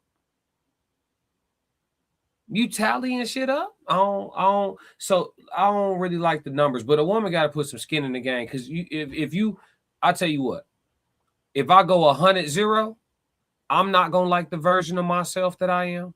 And she not gonna like the version of myself. At least you know that's the case. Like I'm gonna have to agree. Like I think that us working together is a whole lot better than me working by myself or her working by herself. Bro, if I'm going 100-0, if I'm paying for everything, I'm gonna treat her like a child. On accident. I'm gonna treat her like a child. I totally understand. Yeah. So this 8 at the table, they had this discussion. We're gonna weigh in on their discussion. We are not gonna watch their entire video or their entire podcast. But we're going to get to some parts that we want to see. Let's see if I can find the right one before we go in there. Oh, yeah, I definitely want to hit that a little bit. Who? Hold on. No. You think the women are getting the BBLs and stuff because they think it comes with money and they just want... No, that's a great question. I believe, yes, I do believe in 50. Do you believe in 50? That's the only part we're hitting. I believe that's a great question. I believe yes, I do believe in 50-50 if the circumstances 8 at warrant. the table. 8 at the table. Strange name, but hey, 8 at the table. There's not even 8 people here right now. Maybe it's 2 people behind the camera. Who knows? But the name of their podcast is 8 at the table. Mm-hmm. Let's see if they cooking. 50-50. If I'm rich and my girl not, then I don't believe in 50. Well, then what do you require her to do? What does she need to bring to the table if she's not bringing the income? The same exact things that she had to do when it was 50-50. What are those things? For me, what I might look at for a significant other may not be what somebody else is. So at this stage in my life, your financial never in my life, finances were never a requirement for me to make you my girl. You see what I'm saying? Like the intangible shit matters way more to me than the tangible. So when I was younger, I was looks driven. I'm not so much looks driven no more. When I was younger, I was money driven or clothes driven. I might not be that anymore. But even in my younger years, yeah, you had to be pretty and have a fat ass, but you also had to be kind. You also had to be smart. You also had to be funny. You also had to be compassionate and unselfish. Those were the main things. The pretty face, the fat ass, it was just icing on the cake. Pardon my Cap. He only cared about one thing. Why you think he capping? Because he said it 4 times. He said he care about that rump and that face. He said when he was younger, he said, of course you needed everything else. Of course you needed everything else. But if you had the pretty face and the fat rump, you were good to go. Yeah. I mean, I think most people make exceptions for physical attraction. You know what I'm saying? If a woman just super attracted to a man, all them prerequisites go out the window, and vice versa. Man, you have first baddie syndrome in real life. You know what I'm saying? Yeah. He see that thing, and one of them 10s or them 9s giving him attention for the first time, and he used to getting 6s and 5s. Man, he ain't gonna know how to act. Boy, she could have her way with him. She gonna have a lot. She could have all the bad attitude. Man, that's a mark, man. He a lick. Mr. McBride said, "Yeah, she can't pick the drapes with this one." You talking about who? Me? No, he talking about him. Oh, with Ish? Yeah. Yeah, he's like, yeah, the man providing all is BS. Yeah, if I provide somebody said somebody in the chat said Vaughn, a little baby. Vaughn all day. He said Roxy said exactly, no score. Just I got you and you got me, reciprocation. I'm good with me, unless stated otherwise. Yeah. Well, 7 people 7 said at the end of at the end, it's sustainable to be with a 10 out of 10 and a shitty personality that could destroy you. No, it's not sustainable. 50-50 doesn't exist in today's economy. Laughing but serious, Mona Lisa. He said, "Oh, classic. He ain't letting her pick the drapes." Yeah, I knew he was talking to me. Yeah, I'm paying for everything. Ain't no say so. He said she can't pick the drapes at all. No, I'm not even gonna like being who I am at that point. Nope. He did that. But yeah, those other things were always more important to me. Like a pretty girl to me was a dime a dozen in my youth. So do you think that women that are not doing the marketing on social media, do you think they have a fair chance, like the women who are doing well on social media? And they have a fair chance. I think that what you can meet the same nigga in Target that you meet on the gram. You can meet the same nigga in church that you meet on the gram. Women, if you walking outside, y'all get hit on every day, 100 times a day. And now your discernment plays a part in that. That nigga had an Acura, that nigga had a Camry, and you shitted on him. You get what I'm saying? But a nigga that had the S-Class, y'all didn't give them the same shot. Or that's cap too. Women don't get hit on as much as we get them credit for. They're not getting shot at as much as they let on, and as much as we get them credit for. They not. They get a couple of advances per week. Warren Bell Jr. said, most men are only looking at the body of a woman, not the entire soul of a woman. All right. I mean, I don't know what most men are thinking, but I can take that comment. Same opportunity to get to know you better, not you. I'm saying, but those are your own mistakes. That nigga in Pathmark that had the gym clothes on, that was just coming from the gym, or he had some paint on his pants because he was coming from painting his own 3-family house. Y'all shitted on him, but the nigga that had the fly shit that lived in an apartment. You get what I'm saying? He might have lived in a dope ass building in Edgewater, or he might have lived in this dope ass building. This dude over here had a 3-family in Newark. And in 8 years, that 3-family in Newark led to him having a real estate empire, and y'all shitted on him.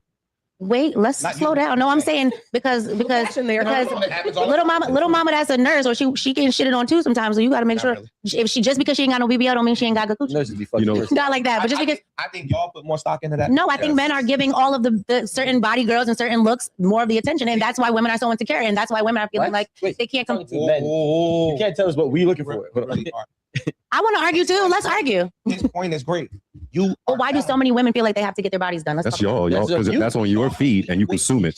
No, they're competing with women. I mean, so women are thinking that. Oh, you're right. Go ahead. Right, and gave them the answer. No, if a man is telling you what they like, you can't tell him, no, you wrong. Y'all like this. The magazines that y'all grew up watching and reading is putting that shit in y'all head. We didn't make Mademoiselle. Oh, the nigga behind it might have, but Mademoiselle.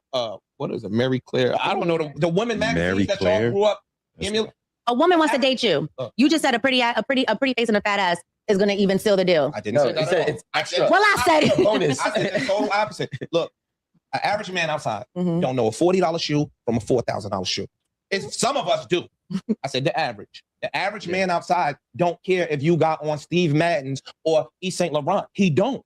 That shit that y'all be competing with on your own. A nigga gonna fuck you if you got a Michael Kors bag or if you got a Birkin. A nigga's gonna fuck you if you're in a Honda or if you're in a Bentley. Those are not things being put forth by men as requirements. That's y'all competing with each other. I don't think you're being honest. But I agree with. I definitely do agree with. Rico, him. you said before. I see it all the time and I hear it all the time. Men are attracted to a woman that's. Can I tell you something? But you're talking about somebody who I've lived a life where I got to experience a lot of wealthy things. This is the thing. So I can tell the difference. Yeah. Look, niggas will fuck that. Yeah. Why them girls not white? All of these girls that they look for on TV, take away Kim Kardashian, take away select few ones, none of them ever got a fucking ring. They who everybody trying to emulate and who everybody trying to be, none of them got a stable household. Pardon me. None of them got families with kids and a man, and they out in Dubai as a couple. These same chicks that everybody trying to be in Dubai by their motherfucking self with the sheiks get pissing on them for 25 grand. The sheiks is making them fuck their kids for 50 grand. You don't see none of those girls with a man and a house and they showing themselves on Christmas with the matching pajamas. Very, very few of those same girls that we all want to be have that lifestyle. Whoa. So y'all trying to find come on, brother, get your language together. We don't want to be women.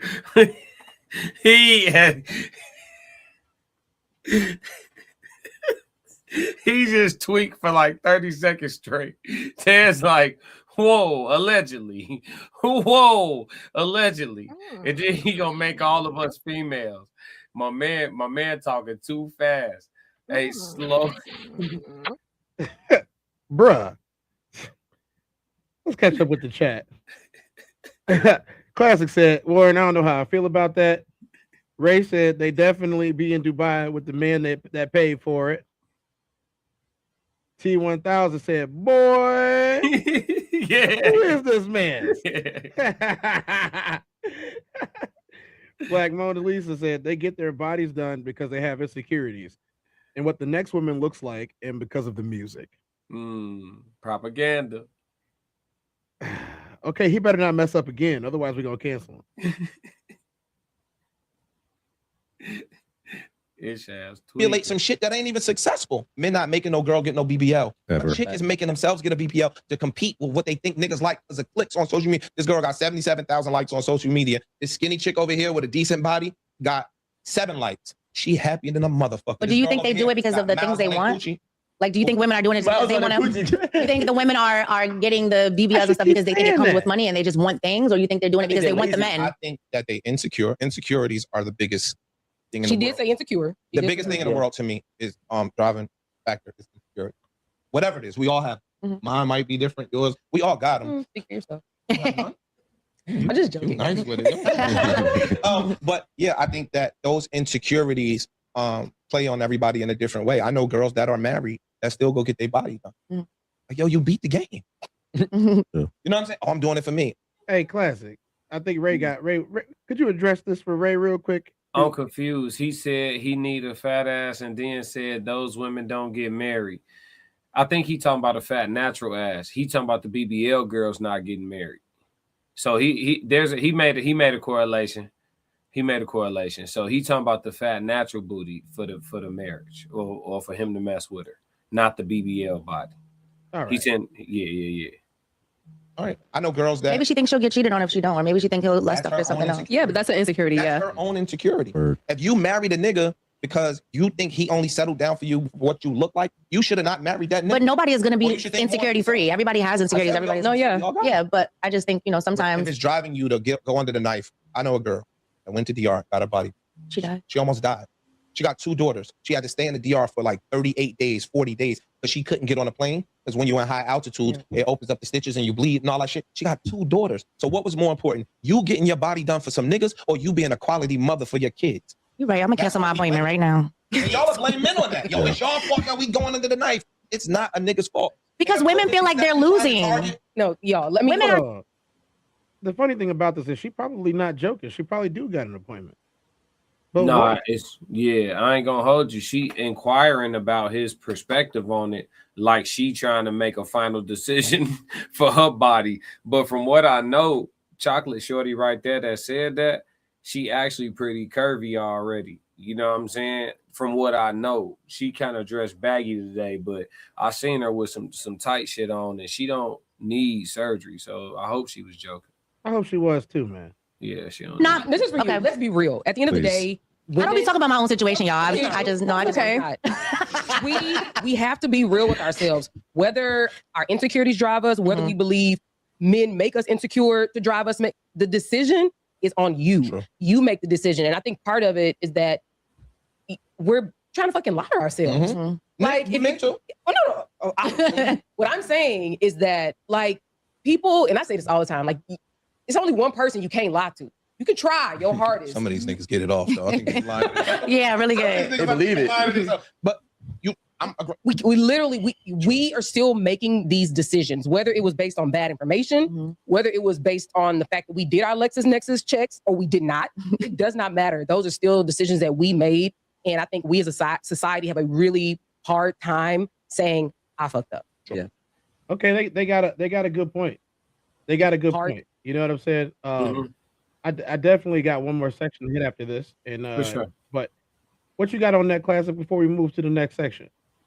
As far as her final point, like as far as the accountability and stuff like that, I can agree with that. A lot of people have a hard time having accountability. They would rather go the route of like trying to explain things away and shit like that. But as far as insecurities, people playing with I just think more people, I don't even know if it's about insecurity, man. People talk around the truth so much. It's just like it never gets brung up sometimes. A lot of the times, this should just be people following the wave, man. Most people, it has been psychologically proven that most adults in this part of the world don't mature past high school. And what that tells me is most adults are still following trends. So when butt injections with miscellaneous fluids was in, you had chicks participating in butt injections with miscellaneous fluid. Just the same way, bro. I remember when it first started getting big. It happens. Quickcrete and come on, bro. And men do it too. Men do it too. Yeah, men do it too.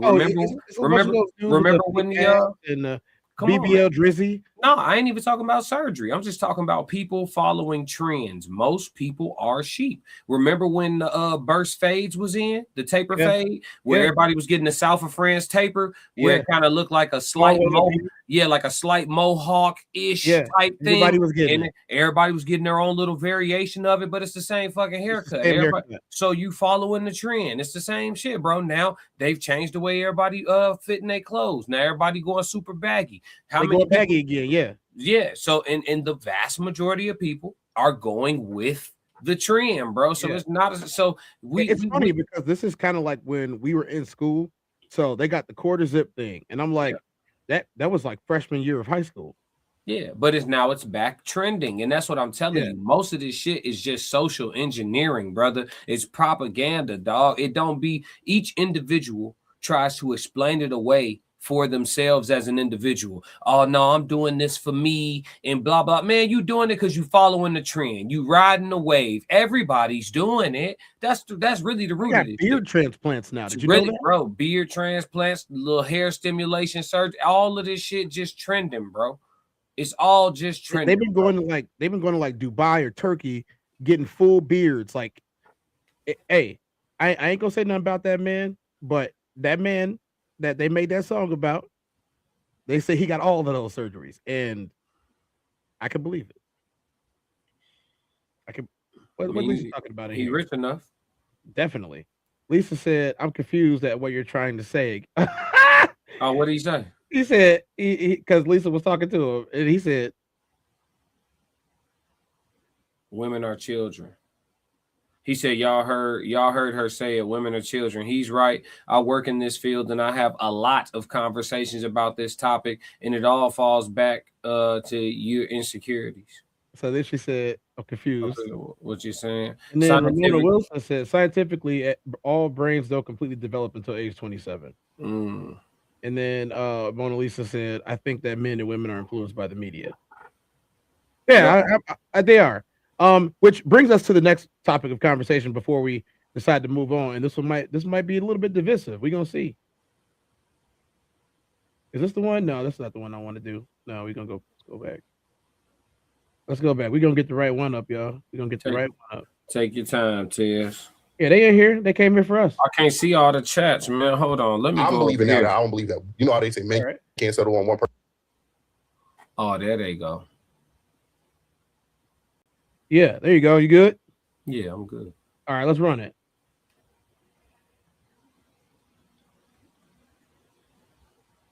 I think it is. Oh.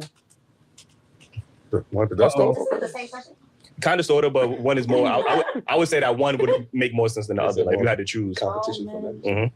Do men have more competition than they ever had, or do women just have more options? I believe. Okay. So which one? So let's just catch everybody up real quick. So we're on the topic of conversation. Where are all the men?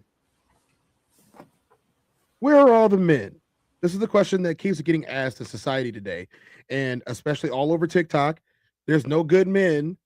All the good men are married, all the good men are taken, or they're all dads. Where are all the men? So the question here is that we've been trying to answer all day is, what is the root cause of why you believe this? What is the root cause of why other people keep repeating it? And is it true? Two. The second one. So women just have more options than they ever had. Like, yes. Okay. Why you say that? Why you think that? Because men have more competition than they've ever. Just kidding. Sorry. Yeah. she was serious. She meant that. Sorry, guys. No.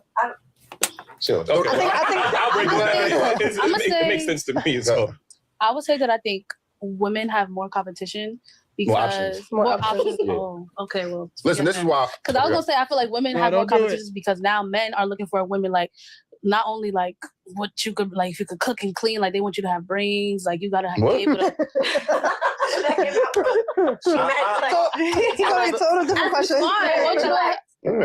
They want you to be smart. I believe no guy want a dumb girl. They want you to be able to bring something to they just don't want like the girl that's like la la la la walking around. Yeah. So exactly. So I feel like I don't know if that's true or not.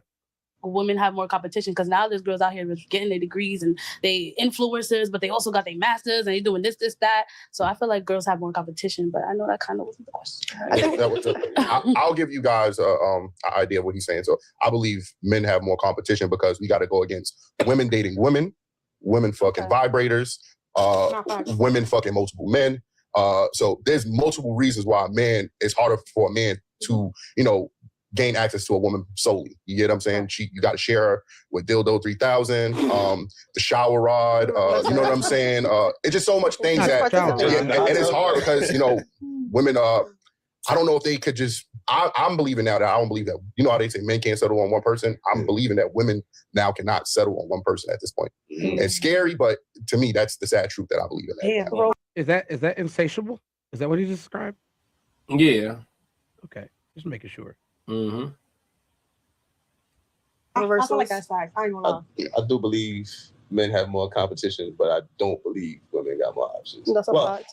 Not great options. That's a fact. Or valid options. Like they think they got options, you know what I mean? Yep. Because social media give you the illusion that you got options. You know what I mean? But so there's more competition. Like we get into that argument. I got blue checks in my DM. What the blue checks gonna do with you? What they gonna do for you? And that's it. You know what I mean? So booty clapping sounds. You know what I mean? So it's more competition, but I don't think it's valuable options. Great point.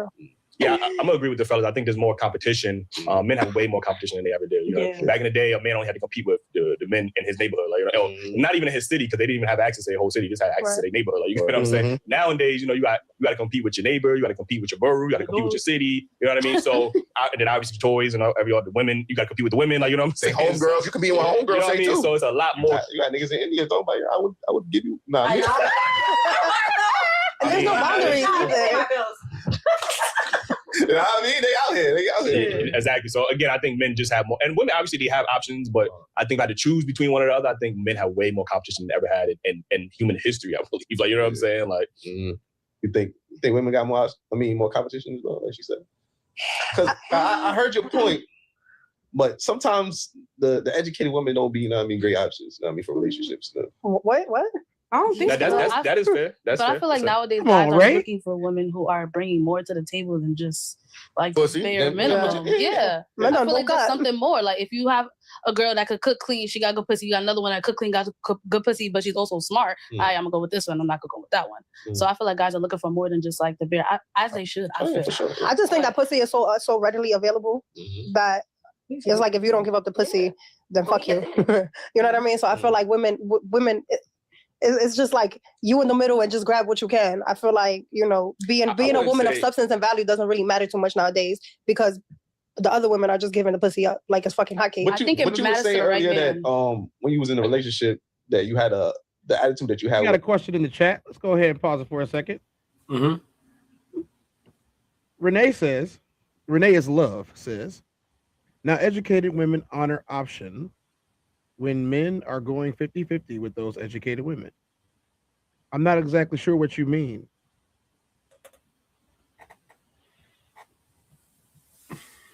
Oh, now educated women aren't options when men are going 50-50 with those educated women. Thanks, Titan Jake. Titan Jake is go ahead, Titan Jake. I know you're giving the sub to Classic, but why don't you make your way over to the test down and hit up both of us? Appreciate it, Titan. Appreciate it, Titan. Appreciate it. Titan said educated. What does that mean? Basket weaving degree? Dang. Oh shit. Oh, we got a trained shooter.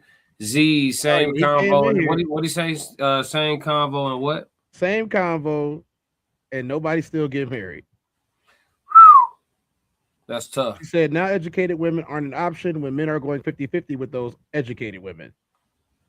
Yeah, I mean, what's the issue? Like, pay some bills. Correct me if I'm wrong, says the smart ones think they're smart and the stupid ones think that they're smart.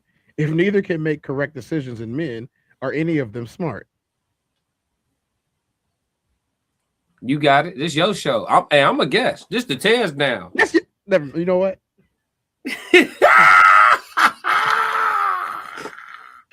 You Ladies got and it, gentlemen, dog.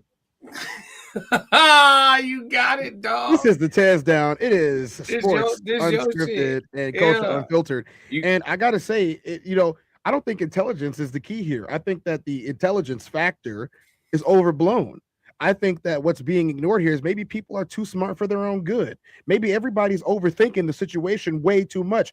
Maybe it's a whole lot simpler than all of that. Maybe nobody cares about your degree. Nobody cares about your job. Nobody cares about how much money or how tall your heels are, or I don't know, how hard you can stomp in those Air Force Ones. I don't think anybody truly cares about any of that.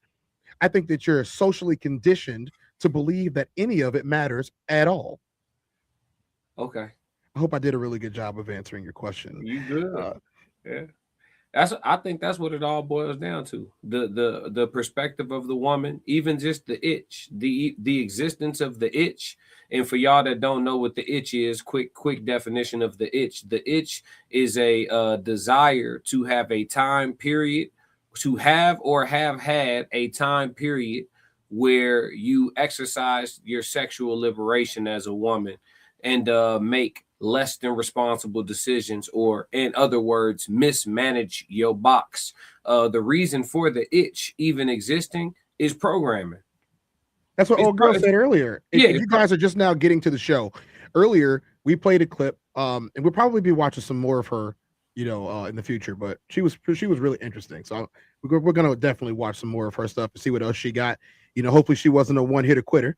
You know what I mean? She seemed like, she got married, so it seems like she knows what she's talking about a little bit. She secured the bag, right? She gave some tips, and one of the things that she said was, sometimes you're making it way too easy. Yeah. So, what was this? Shanae Russell says, a lot of men cannot communicate. They are not emotionally in tune. People are texting instead of talking. They have fake profiles and they wear a fake mask until they get what they want. I don't know about that, Shanae. I think men communicate a lot. I think people don't listen to when we're talking. Yep. I think so. For example, in the last couple clips that we watched, you literally had men telling the women that were sitting next to them, and she answered a question that he didn't even ask. Absolutely, it's what she heard. And then afterwards, she said, "I know you didn't even ask that question, but that's the one I felt like answering." Yeah, that's what I heard. She said, "That's what I heard." He was like, "I didn't say that." She's like, "That's what I heard." You know what I'm saying? So yeah. Hey, thanks, Titan. Hey, Titan Jake. I see you over there on the Classic Codes. Make sure you come back to the Classic Codes and also subscribe to the Raw Society Coalition, because that's where your boy Tez and Classic will be tonight. Yep. The second half of our show. It's going to be a more in-depth version. It's going to be a little bit more raw, a little bit more. It's going to be our nighttime show on a Friday night for all of those introverts who like to stay in the house and learn something. Yeah, it's going to be dope. That's where we're going to be at tonight. Yep. Maurice said, but really, shit, it's men's fault. Expound. Yeah, Maurice, go ahead. Talk to me, man. Let us know what's up. I got to hear it. He said, that boy a politician, ain't he? Great. Now I answered. I definitely answered the question. He talking about me. I got up out of there. Dang, he's shooting at you today. Dang. Hey, Mr. McBride, you all good with me, man. He know when it comes to the ladies, brother. I'm only gonna go so far off the cliff with you, brother. Without McBride, did you bring Jake in here? Agree. Mr. McBride, they in lockstep right now. Yeah. He said, agree. Zero common sense. Go ahead, read them. Zero common sense. Women want to be in control. And then when they are lonely, they want to submit. Period. Social media has this blown up fantasy. I told you. I said it the other day, Tez. Women are getting to a point where within the next 10 years, they're going to have to acquiesce to the desires of a man or just be alone. That's going to be their options. Like right now, they still got a simp to choose from as a last-ditch effort, right? They have this endless selection of simps. But right now, it's getting to a point where with the rise in man-on-man activity, with the rise of the decrease in the marriage rates and things like that, it's getting to a point now where even the simps are going to start to realize the shit that they don't have to take. Well, this is explained in this comment. Older men. This is not a midlife crisis. They were like this before. The thing is, and I'm stressing this because I'm not trying to be politically correct here. I'm being honest about what I hear coming out of other males' mouths.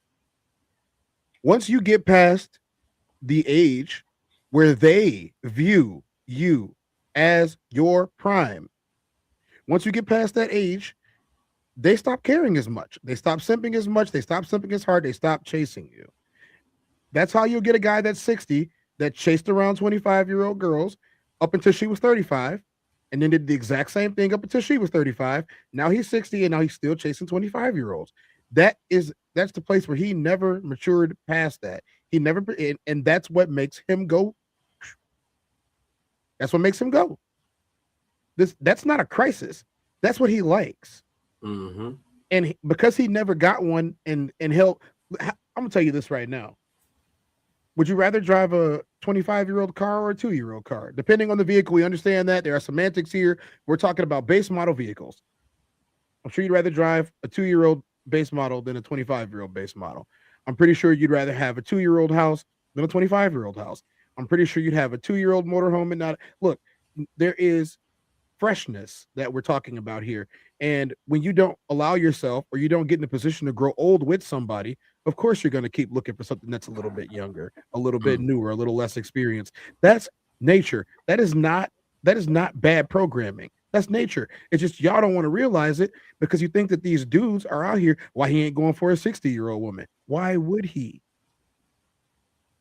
He's not married. He's probably still in his physical. In his opinion, he's still got a lot of his prime that he's holding on to. He might not be able to dunk a basketball anymore. He might not be able to run 16 miles. He could probably run 5. He probably got a hell of a jump shot, and what it comes down to is that's what he sees. He still says, I can get out there with the youngest. I can still run up and down the court. That's what he's thinking. He didn't get to grow old with somebody. And I'm not saying that that's anybody's fault. That's not what we're here for. We're not here to say that this is her fault, this is his fault, this is her fault, this is his fault. No, where are the men? That's the question that we're trying to answer, and they're right here. They're right here doing this stuff. If most women only like 10 to 13% of the men that they see, the same guys are going to get all of the women. And so there's going to be males who are out there who are, I don't know, late bloomers. Let's call them late bloomers, that never got married, that never had children, that never had wives. They may have had a couple girlfriends here and there. Maybe some people sponged off of them, whatever. Mm-hmm. They're going to be that 60-year-old bachelor that's at the bar trying to pick up your 30-year-old friend. And 9 times out of 10, he's got money because he ain't got no kids. He had a good job because he's been focused this whole time because he ain't had no wife, no girlfriend. Yeah. And now he's going to pick up your 30-year-old friend. She's going to have a good time with him. They're going to go out for a couple of drinks, be together for a couple of weeks, and then she's going to move on. He was just too old, girl. He was old-fashioned. He wanted me to do this. He wanted me to do that. I'm telling you, I've been in the industry. I was telling you what I've seen and what I've heard. Yeah. It isn't any type of ist. IST. This is not an ist. This is a problem. It's not a problem because, oh, he shouldn't be doing that. It's a problem because that's all he's got. And we're telling you why that's all he's got. We're not telling you to give anybody a chance that you didn't like. But as the lady that we saw before this said, sometimes you're making it too difficult and there's no path to success because you're waiting for the perfect person to walk through the door and the perfect person doesn't exist. Mm-hmm. I know these are tough things to talk about because there's a whole lot of nuance that goes into these types of conversations. But I gave you a practical answer that was unbiased on either side. It doesn't make any sense for a 60-year-old who is viral to go looking for another 60-year-old. He's gonna look for a 45-year-old. He's gonna look for a 40-year-old. He's gonna look for a 35-year-old, a 30-year-old, especially if the odds are if he's in a bar at night, it's probably more 25-year-olds than 40-year-olds. What do you expect in that type of environment? We already, at the beginning of the show, we talked about the environment that is the bar, club, nightlife scene. We talked about the perils of it. We talked about what happened, the revolving carousel of fresh meat that walks through the door on both ends, the recidivism of you going out and experiencing the night of your life 50 times in a year. Mm-hmm. We talked about this already. So, I mean, understand that some people are late to the party. Please go back, scroll back and watch the beginning of it and the middle of it and all of it. And then last week's episode and then the Raw Society Coalition and then, and then Uncle Plug, the Soft Rain and the King's Codes. And then our special Wednesday night show, the Queen's Codes, where all the women get together and do their thing. I mean, please go ahead and do all of that. I think, did I hit it all? Did I hit them all? I think I hit them all, didn't I? You missed Souls of Thought. Oh, Souls of Thought. You can't forget about No Middleman podcast. Yeah, you tried. Society Coalition. You got close, though. You can't miss the No Middleman podcast. You can't do that. No Middleman podcast is also moving exclusively to one channel. Make sure y'all guys check that out. And as Soul's got some stuff that's cooking up in a new channel. Don't forget Sunday service. If you're a little bit on the godly side, you got some faith-based stuff going on over there, and maybe some eye-opening can happen. Hey, Titan spitting reels. Oh yeah. So yeah, let's go back a little bit. We're gonna catch up with these comments. Then I'm gonna show y'all what we got going on over the next couple of days. Oh man, we got some stuff going on in here. Yeah. Mona said sub that. Mona, you been subbed. She said subbed. You been subbed. Maurice said women hear what they want. Titan said the problem is relying on profiles, online interactions. Go out and meet organically. Kareem, I'm not saying that out loud. You're absolutely right. It's our fault. We allowed bees for far too long, accepting it as woman's way instead of calling it BS. This man said, I can't say that out loud. Black Queens forever. The men have the itch. They were the ones that thought chasing the box was cool. Stop. There are two languages that women speak. This is for all the people that are new here. That's welcome to the Classic Codes. Welcome to the Teds Down. Wherever you watching from, subscribe to us both. There are two languages. There is a language of a wife or a woman that is fit to be a wife. And then there's the language of women who will chronically date and struggle and be in and out of relationships or just not in relationships at all. Two different languages. The fundamental difference between these two types of women is a woman who speaks the language of the chronic dater, the one who will be the hopeless romantic, if you will, right? That woman will tell you how men ought to be. The wife can tell you exactly how men are. Go ahead, Tess. Continue with the comment. What I always say, in the same vein, that's just,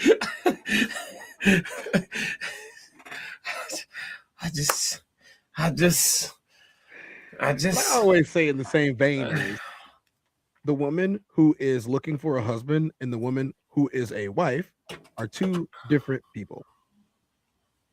The man who is looking for a wife and the man that is a husband are two different people. Unfortunately, the two hardly ever meet.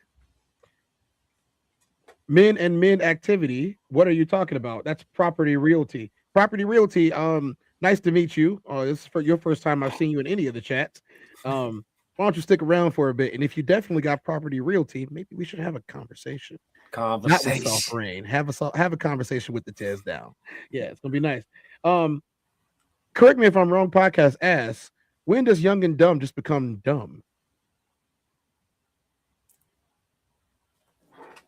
You got it, Tez. It's your show, He was bro. definitely talking to you. It's your show, bro. He was definitely talking to you. I'm just a guest. This is your show, bro. Young and dumb is always just dumb. I'm just gonna keep it 100. Young and dumb is always just dumb. Young and dumb is the same excuse as the boys are just being boys. It's not young and dumb, though. I'm not even trying to cape for the women or defend them. It's not young and dumb. They I don't think y'all get it. I've cracked the code. These women are almost victims of their design.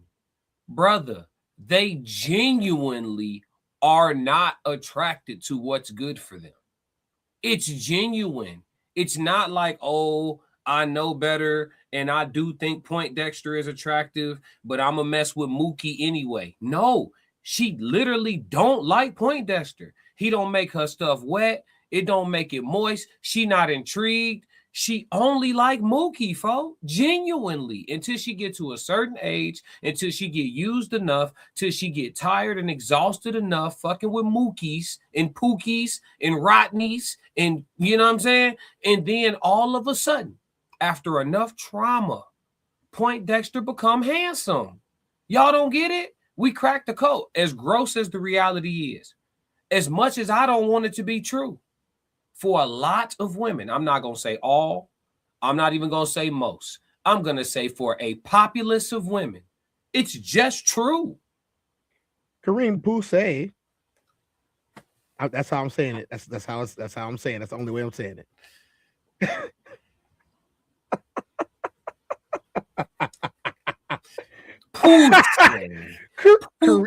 Pousse.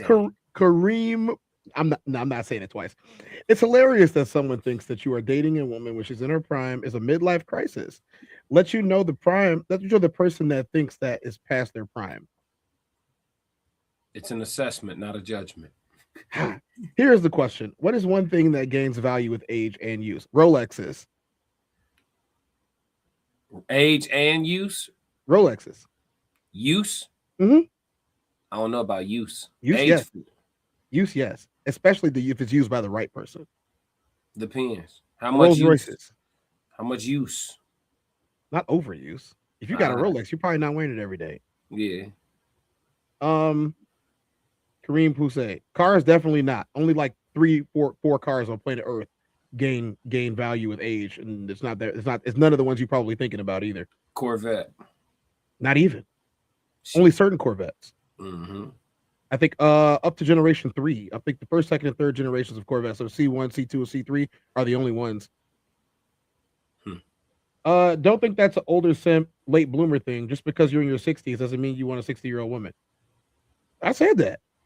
Yeah, we agree. Yeah, we agree. No, cars value decrease regardless. Yeah, Jake. Really? Because 60s or 70s cars can cost a grip. That they're made with a different type of alloy metal, and those are collector's items, but they're not the same thing as modern cars. Like I said, 25 years ago was 2001. 2001 Civic is not going to appreciate in value anywhere. Unless you got like the first 100 production models of Japan. Look, y'all not about to get me on the catch-22 here. We're talking about what you see driving around on the road every single day. We're not talking about Godzilla. Sorry, McKinnon. We're not talking about Godzilla and the GTRs. We're not talking about those. We're talking about your everyday Toyota Corolla from 2001.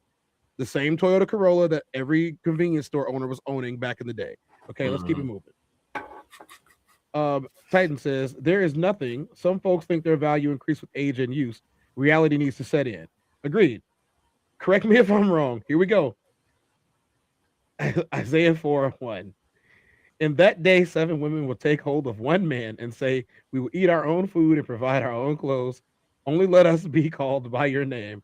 Take away our disgrace. Polygyny. Growing old with someone is an amazing privilege that people don't want to afford anymore. No one wants to invest. The drive-through mentality of fast results have taken over relationships. That's right, Roxy. Everybody wants it and they want it right now. Gotta be quicker than that. Correct me if I'm he about to do it to us. Correct me if I'm wrong. Said, get ready, ladies. I'm chilling, man. Kareem Poussey. Hey, don't say some people. We know who you mean. Stand on that truth.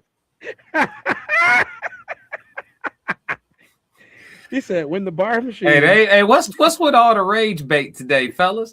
All day long.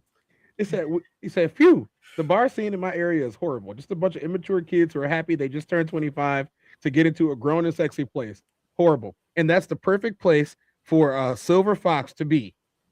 That's the perfect place for a lonely silver fox with a whole lot of money and a Corvette to be at. That's the perfect place. Yeah. Sir. Not on your channel, Tez. Yeah, they doing it to me. First it was what we call them last night? Them behavior. Yeah, them. The femidinities. It was them behavior last night, and now we got this. Okay, Titan Jake. Bunch of antagonists in this mod tonight, man. I'm not going for it, G. Y'all not baiting me, man. I ain't got no crashed out drops, no nothing. Tez, run your show, man. I'm sitting in my office I'm by in the myself. Run your show. Here. There's no reason that it should be illegal to have this much fun on a live stream. Yeah, bro. The chat, man. Y'all done did it for me today. Hold on, y'all. I need a second. Shit crazy, bro. The feminine behavior, man. My man said, you know, I just feel like it's a lot of feminimacy. I said, feminimacy, huh? I said, what?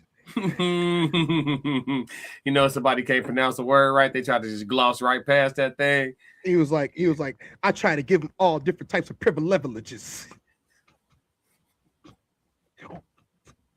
Feminine privileges. I understand, though. I understand. Long as I get what you're saying, I could get what you're saying. It's all good. Okay, we got some more. I'm trying, y'all. I'm trying. Spelling that shit out in the chat yesterday was diabolical, though, bro. It was funny, wasn't it? Yeah. As soon as I got up out of there, I was like, I gotta start doing it. Okay, they say the younger women are only dating the 60-year-old men because of money, not love. So older men need to get ready to spend that money on the younger woman he wants. I don't think the older dudes don't care, man. Talk to them. They'll tell you. They don't care as long as they get it. What is that language? I don't know. Not true. This is what happens. Never mind. You got the right to your opinion. Okay, Instructor Mike. Instructor Mike, what you shooting, man? What you carrying, Mike? What's your day to day? I know he got that motherfucker on. You gotta have some, right? Yeah, I know what he instructing. I see the Teflon. Oh yeah, the Kevlar. Kareem Poussey. I don't think it's sweet Lord. This is only the beginning. You know this, right? Yeah. Oh yeah. Yeah, it's only the beginning. I don't think it's about being cool. Men love women and love sex. Women are the ones that think a player is cool, despite what they say. That's why they keep sleeping with them. Yeah, code's been cracked. Old boy is right. They loved. That's their fun guy. Poindexter is the backup plan. Also true. You actually said my name right. No worries. Poussey. Yep. Correct. It's the men. Jeremiah. They box overused. Oh man. Titan Jake. None. Nothing. Not even wine. Overtate. That's a way be the case always. Jeremiah, men get better, more experience, and at worth more with age. Yeah. Titan Jake, LOL. Harry Hooven. What up, Harry? What's up, Harry? How you doing? 333. Holy cow! Yeah, you're right. Yeah, we here. We chatting, bro. Coma. What she say? What she say? Congratulations. Okay, we have the classic codes. We have to start the classic dictionary, okay? Because we got 3 new words. It's some shit. We got 3 new words in the last 24 hours. We have femithems. We have privileges, and now we have calculations. Can't make this up. What was it? What was that Black Mona said? What she say? I would guess that as older men could care less, they just happy to have it. Yeah. Yeah, they don't care. Talk to them. Talk to them. Talk to them. Listen. Talk to them and listen. Talk to them first, and then listen. Yeah. And then talk some more, and then listen some more. That's how it works. That, ladies and gentlemen, is a conversation.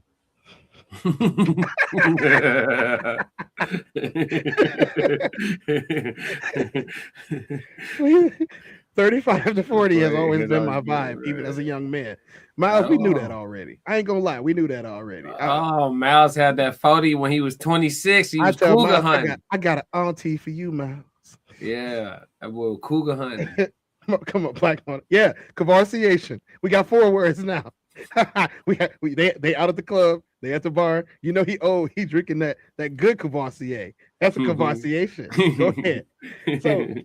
So before anything else crazy comes in, I got something for y'all real quick. Okay, we gonna go ahead and do the thing.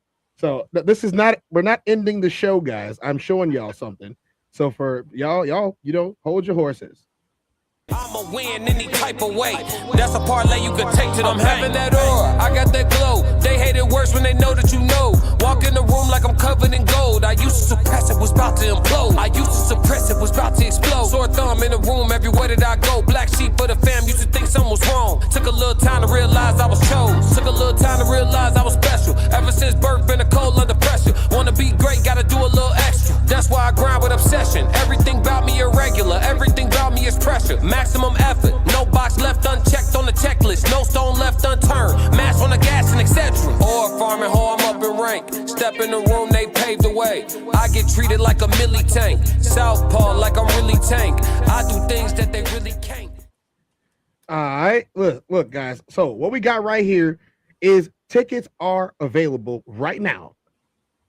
Tickets are available right now. You guys can go into the link in the description of this video and get your tickets for the show. We are going to be live as a coalition.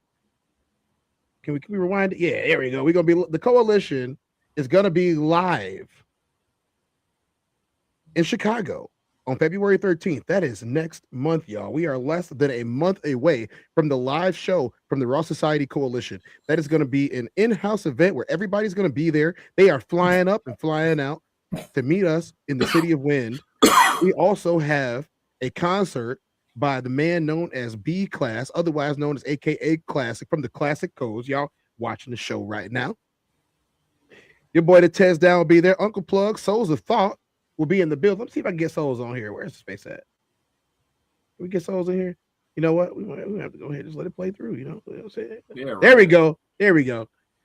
So we are all going to be there, and we're going to be putting on our Valentine's show on February 13th. It's for the grown and sexy. Singles and Soulmates is the name of the show. You guys can find all the information about this show in the section of the description of the video.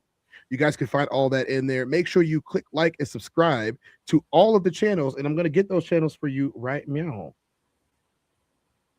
So I'm about to get those for you all right now. I want y'all to take time out of your day to go ahead and show us some love. This is the Raw Society Coalition. We have a Raw Society Coalition page on YouTube and across all platforms. You have the Classic Codes across YouTube and all platforms. You have Souls of Thought, and not across all platforms, but on just about every other platform, including YouTube. Uncle Plug TV, Same thing with there. You can find all the information inside there. Conversations with Soft Rain. If you are a male who is interested in these types of conversations, Conversation with Soft Rain does a King's panel called the King's Codes Throne Thursdays. I believe it's twice a month. That's what she wanted to do. So can you guys email conversationswithsoftrain@gmail.com?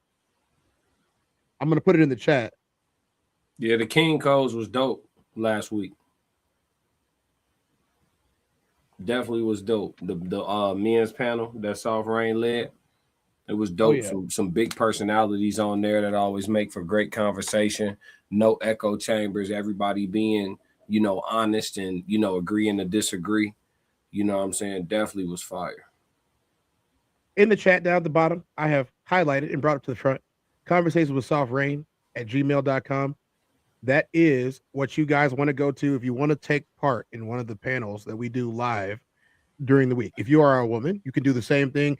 Classic, where do you want them to email you at if you want to come on to the Queen's Codes? Ladies, if you want to be on my women's panel where it's all women, myself as the host, and you guys get to talk until completion, you get to land your plane, give your perspectives, email me and just send me like your social media or your best contact at the classic codes 777 @gmail.com. I'll say it again. The classic codes 777 @gmail.com. Shoot me an email.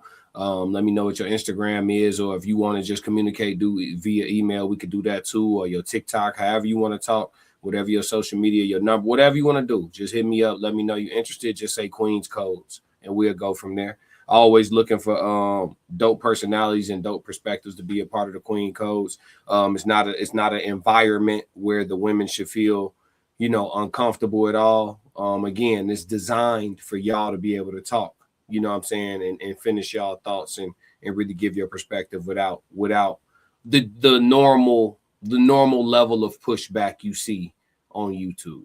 You know what I'm saying? Hey, Classic, we got a couple minutes. I think we should do it again. Should we do it again, Classic? For sure. Why not? I think we should do it again too. I'm gonna do it. Oh, and the song is made by me, so for people that's like, oh, win any type of way. That's a parlay you could take to them. I'm having that aura, I got that glow. They hate it worse when they know that you know. Walk in the room like I'm covered in gold. I used to suppress it, was about to implode. I used to suppress it, was about to explode. Sore thumb in the room everywhere that I go. Black sheep for the fam, used to think something was wrong. Took a little time to realize I was chose. Took a little time to realize I was special. Ever since birth, been a cold under pressure. Wanna be great, gotta do a little extra. That's why I grind with obsession. Everything about me irregular, everything about me is pressure. Maximum effort, no box left unchecked on the checklist, no stone left unturned. Mash on the gas and etc. Or farming hoe, I'm up in rank. Step in the room, they paved the way. I get treated like a milli tank. Southpaw like I'm really tank. I do things that they really can't. Hey, thank y'all for coming through. Me and Classic definitely appreciate y'all. This was a dope show. Let's run through these comments one last time before we get up out of here. Roxy said, hit like and subscribe. Mr. McBride said, spell check make us look goofy, don't it? Kay said, 35 to 40 is where it's at. Jeremiah said, I'm only 30 and I've been a player in my later days. I'm playing Poindexter. Either way, I'm up a woman. I'm gonna keep a woman. Same thing. Shed light upon darkness says solid. Kay said, softball like I'm really tank. Little Joker said, get me on. Hey, go ahead, email them both if you want to. Email. Go ahead. Last night y'all missed the call-in show.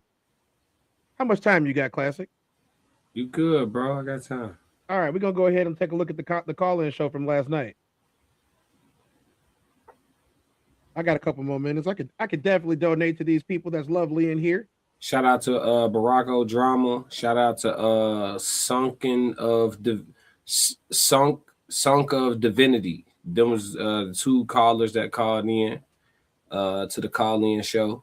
I think more people would have called in. I didn't know because I had the link pinned on one version of the live, but it wasn't pinned on the version that the mass of the people were watching. We did 2K yesterday. We did 2K yesterday on the live stream. It was a big deal. Shit was moving. So I mean, maybe we could definitely do this one again. So right here we got Baracko Drama and we got our boy the Classic Codes in here right now. And we're gonna watch a little excerpt. This is what happens when you ask to come on the show. Hey, thanks, Jeremiah. We appreciate you. Correct me if I'm wrong. Podcast. Oh, that's awesome, Tez. I like that. What you doing? You showing them what it looked like to call in. So people, this is a call-in show. This is what happens when you call in. So this is last night on the Classic Codes. Conversation was designed to go left if they was gonna talk politics or if they was gonna shit. Let's slow them down. I said he was going up there. I didn't know what they were gonna talk about. I had a feeling. Go ahead, Classic. Go back to normal. What I'm trying to say to you is that, and this is, I feel this way about a lot of Black people. Sometimes, and I'm not saying this in this specific case, but sometimes when you get into it with a Black person or another brother, African American, you get emotional when you say something they don't like. I had a guy want to fight me one time. We was cool, like he got real hostile with me because I said you got a lot of feminine energy. You probably was raised in a single parent motherly household. Okay. Because to me, a real G, especially like when you're going into your 40s and your 50s, you know what it could turn into. And if you the breadwinner, meaning that you got your own kids or your parents are old and you're looking after them, or you got grandparents, if you not there, you can't provide for them. True. So now, do you really want to not be able to do that because you had a disagreement with somebody, because somebody told you to go down on them, or because he called you out your name? That's what a lot of our brothers don't think about. If you the breadwinner, let's say you got 3 kids at home, and me and you get into a fight and you get locked up, or I press charges or whatever, or you get murdered. Now who's going to look after them? That's how I look at it, and I wish more people would. Because if you some young 20-year-old and you living at home, or you could be 30 but you don't have no responsibilities, that's a whole different ball game. But I'm seeing too many G's and too many kids growing up without a dad because of nonsense. What are you in here for? Yeah, he disrespected me in the club and I outed him. That's what it would have turned into. So I got a question for you based off what you just said. Where should a man draw his lines? We're gonna make there is none when you're going back and forth. You gotta be built where whatever he say, I just gotta live with it, but it's fair game. Because like with me, it never offends me because I feel like when I'm debating, I feel like I can't lose. I was just going at it with a good friend of mine. We boys, but it got a little ugly because he thinks LeBron James is the GOAT, and I think Michael Jordan is. So how we settle the debate? Well, we'll say, okay, LeBron is the GOAT forward and Jordan is the GOAT guard, and we, you know what I'm saying? But we was going back and forth, so there is no line with me. To me, there is no line because, like I said, if I got to do something to somebody, I can't provide for my family. I can't take care of myself, so I can't go on nobody's show. That has to be. I would rather say, you know what? Since you want to get physical, I'd rather just walk away from it. If we can't go, because like I said, it's fair game. If you want to tell me, suck your thing, your mother's this, your daughter's that, what can I do about that? I can't control what's coming out your mouth. I can only control my emotion. Okay, so we got some live reactions right now. Jeremiah said, "I've learned that honestly, respect means nothing. I'm not willing to die for it." It's just, yeah. I mean, hey, that he has his principles, right? He said the respect is not as important. It is what it is. You know what I'm saying? Yep. Yeah, see, that's nasty. That's nasty right there. Listen, I get where you coming from completely. So take it as all due respect when I say, man, I just disagree. I think no, you could disagree, but no, for sure. I get you though. You know what I'm saying? But if I'm saying you, we got Classic from the past agreeing with Classic in the present. I ain't changed since yesterday. Ain't changed since yesterday, y'all. Does that mean you're not doing it for likes? Nah, you're not doing it for likes, y'all. We got you heard it. You heard it live here on the test down with our interview with Classic while we're watching the Classic Codes on the test down. That's like Inception right there. Let's use me and you. Let's say you say that to me, and I say, "Nah, F your opinion. Let's go back and forth. I don't like what you said to me." Right now, we get into it. If you got a kid to feed or you the provider for your family, was it really worth it?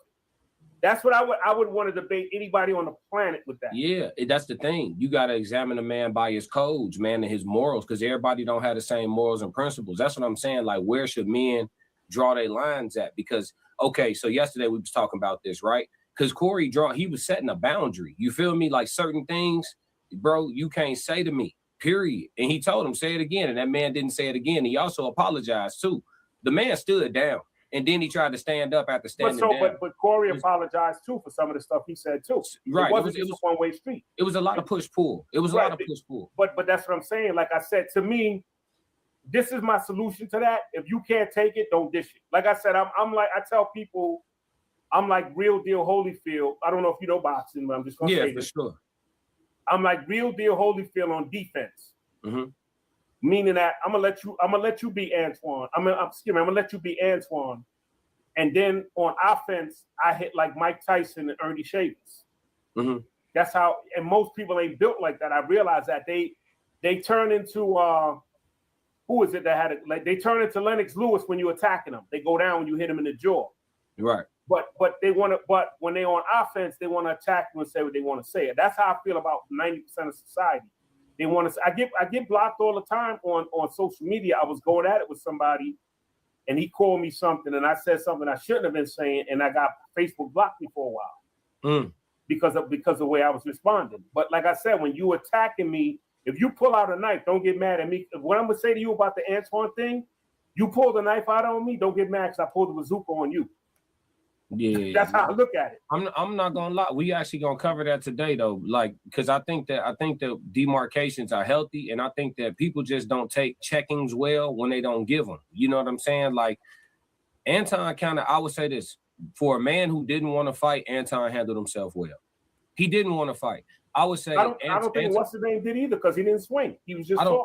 I don't think he wanted to jeopardize his business. See, that's the catch-22. See, that's the shit that make men lose. That's what I'm saying. We gotta have it. We could take the layers of this conversation. That's the stuff that make a man lose sleep at night, bro. You know what I'm saying? Having to get that pass, and then you got to deal with your ego because that's, bro. You playing with. That's manhood, bro. We got some chats. Let's catch up on these chats.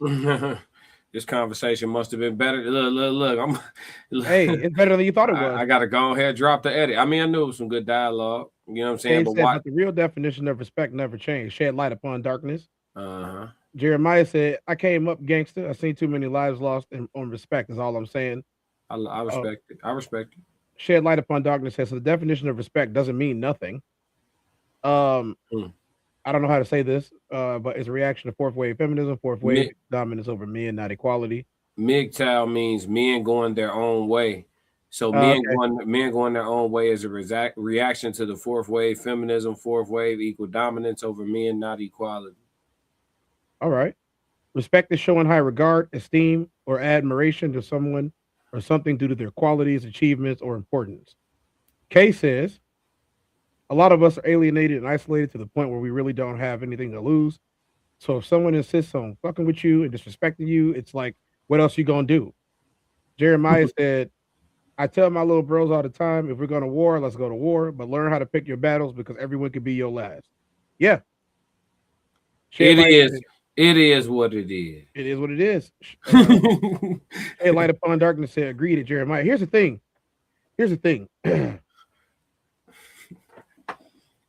A warrior knows that every battle can be his last. You're fucking right. That's what I was just about to say. Go ahead, Tez. Cook for him, Tez. If you're a warrior, you know that every battle could be your last. There's not a day that I wake up and think that it's guaranteed for me to return to my home. That's why the days where I'm in my home are some of the best days in the world. Ain't nothing gonna happen to me today. And if it does, I'm within all legal rights to make sure that those people don't return to theirs. All things being said allegedly for content creation and the entertainment purposes of the masses. But that's the truth. If you're a warrior, you know that you might not return home from battle. Coincidentally, warriors had some of the best loves with their women. Because this might be the last time you in there, you're going to go as hard as possible. And she knows the same thing. She's not going to take that time with you for granted. You do have to pick your battles. You can't just run around willy-nilly, swinging it around, thinking that you're going to knock out everything in the world. You can't do that. But the more ready you are, the more trained you are, the more focused you are, the more prepared you would be should calamity happen upon you. Mm-hmm. And that's just the facts. Yeah. If I would much rather be a warrior in the garden than a gardener in a war. And again, for those of you that don't understand this type of language, you need to read the short poem titled "The Man in the Arena." The man in the arena is the one that is out there doing the thing. The man in the arena is the one that's trying to win the championships. The man in the arena is the one that's in the gym grinding, shooting, whatever you got to do to get ready, hitting a heavy bag. That's the man in the arena. You really can't judge that guy because that guy is trying to make it, and that guy is trying to get where he needs to go. Calculations. Oh man, y'all love this conversation.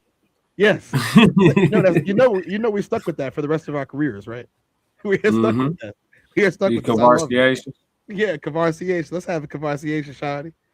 Yeah, that's what you tell her. You sitting at the bar, let's have a conversation.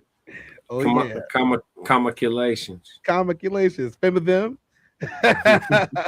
He said feminism. Fem of them.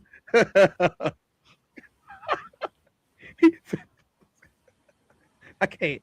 Hey man, you know how I be sometimes when people get excited, man. Black Mona said preparation. So that's part of the code language, Lisa. I think it was a code language on preparation, wasn't it not? And if it's not, then there will be one. No, I haven't done preparation yet. Oh, sounds like you got another one to do. Better preparation than calculations. Yeah. Upon my calculations, 2 + 2 is Jello. Green Jello. But let me tell y'all. So we are a part of the Raw Society Coalition, and we really hope to see y'all people come out and watch and enjoy a fun night. There's going to be a lot of things that's going on. We're not going to give y'all everything that's going to happen, but maybe y'all might see an open mic there. You know, maybe you might just be coming to enjoy the concert from B Class and listen to the music, and then sit down and have a beverage with the nice lady that you brought. Bring your partner, bring your homie. It don't matter. Bring whoever. Y'all come out, listen to us talk to y'all. It's gonna be a great night. I don't believe we have a particular dress code, but this is grown people. Just letting y'all know. Yeah. Dress like you brought something with you, or dress like you trying to run into something. Do it like that. You said all 2026. Yeah. It's singles and soulmates now. Singles and soulmates is the title, and that's the theme. It's gonna be a lot of questions being asked, a lot of questions being answered. I'm gonna put on a show. You can't put the lights on me and expect for me not to put on a show. I get all energized. Open mic would be dope. That would be dope. Open mic would be dope. We're gonna have a panel there. There's gonna be some people that are gonna be moving parts as a part of the show. We have a question box section where you guys are gonna be able to ask the panel a question, or even just to make a statement. Just don't say nothing weird because we have security, and I won't hesitate. Come on, man. We ain't gonna have no drama. Good energy. I don't want the negativity around me. Yeah. Outside of the venue concert area that we're going to be in, there's going to be a nice open bar with traditional slots and pool tables and pretty much anything you could want out of a location. To be honest, the weather's going to be pretty decent from what the almanac says, if you believe in that sort of thing. I really hope to see a lot of y'all there, and make sure y'all say that, hey, we watch y'all show. That's going to be the biggest compliment of the night. We watch y'all show. Tonight, there's going to be a show on the Raw Society Coalition channel called The Human Experience. It will be, again, with your boys, Classic and Tez. We might go a little bit later tonight since we went pretty long today. We might go a little bit later tonight, but please show up and support. Yeah, we'll be right back. Lisa, always Lisa. Chat 333 don't play about me, man. Nope, not at all. Yeah. So we showed y'all what was up. We talked to y'all about what was up. We're not done. But this is goodbye for now. And what does Classic always say? Man, if you don't do nothing else, stick to the codes.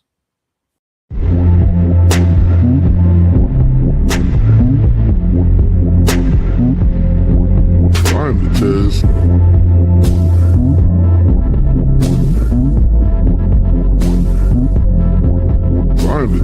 Welcome to the Tears Down.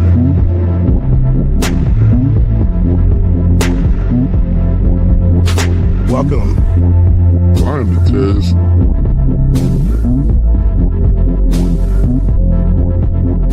Mic check 1 2. Welcome.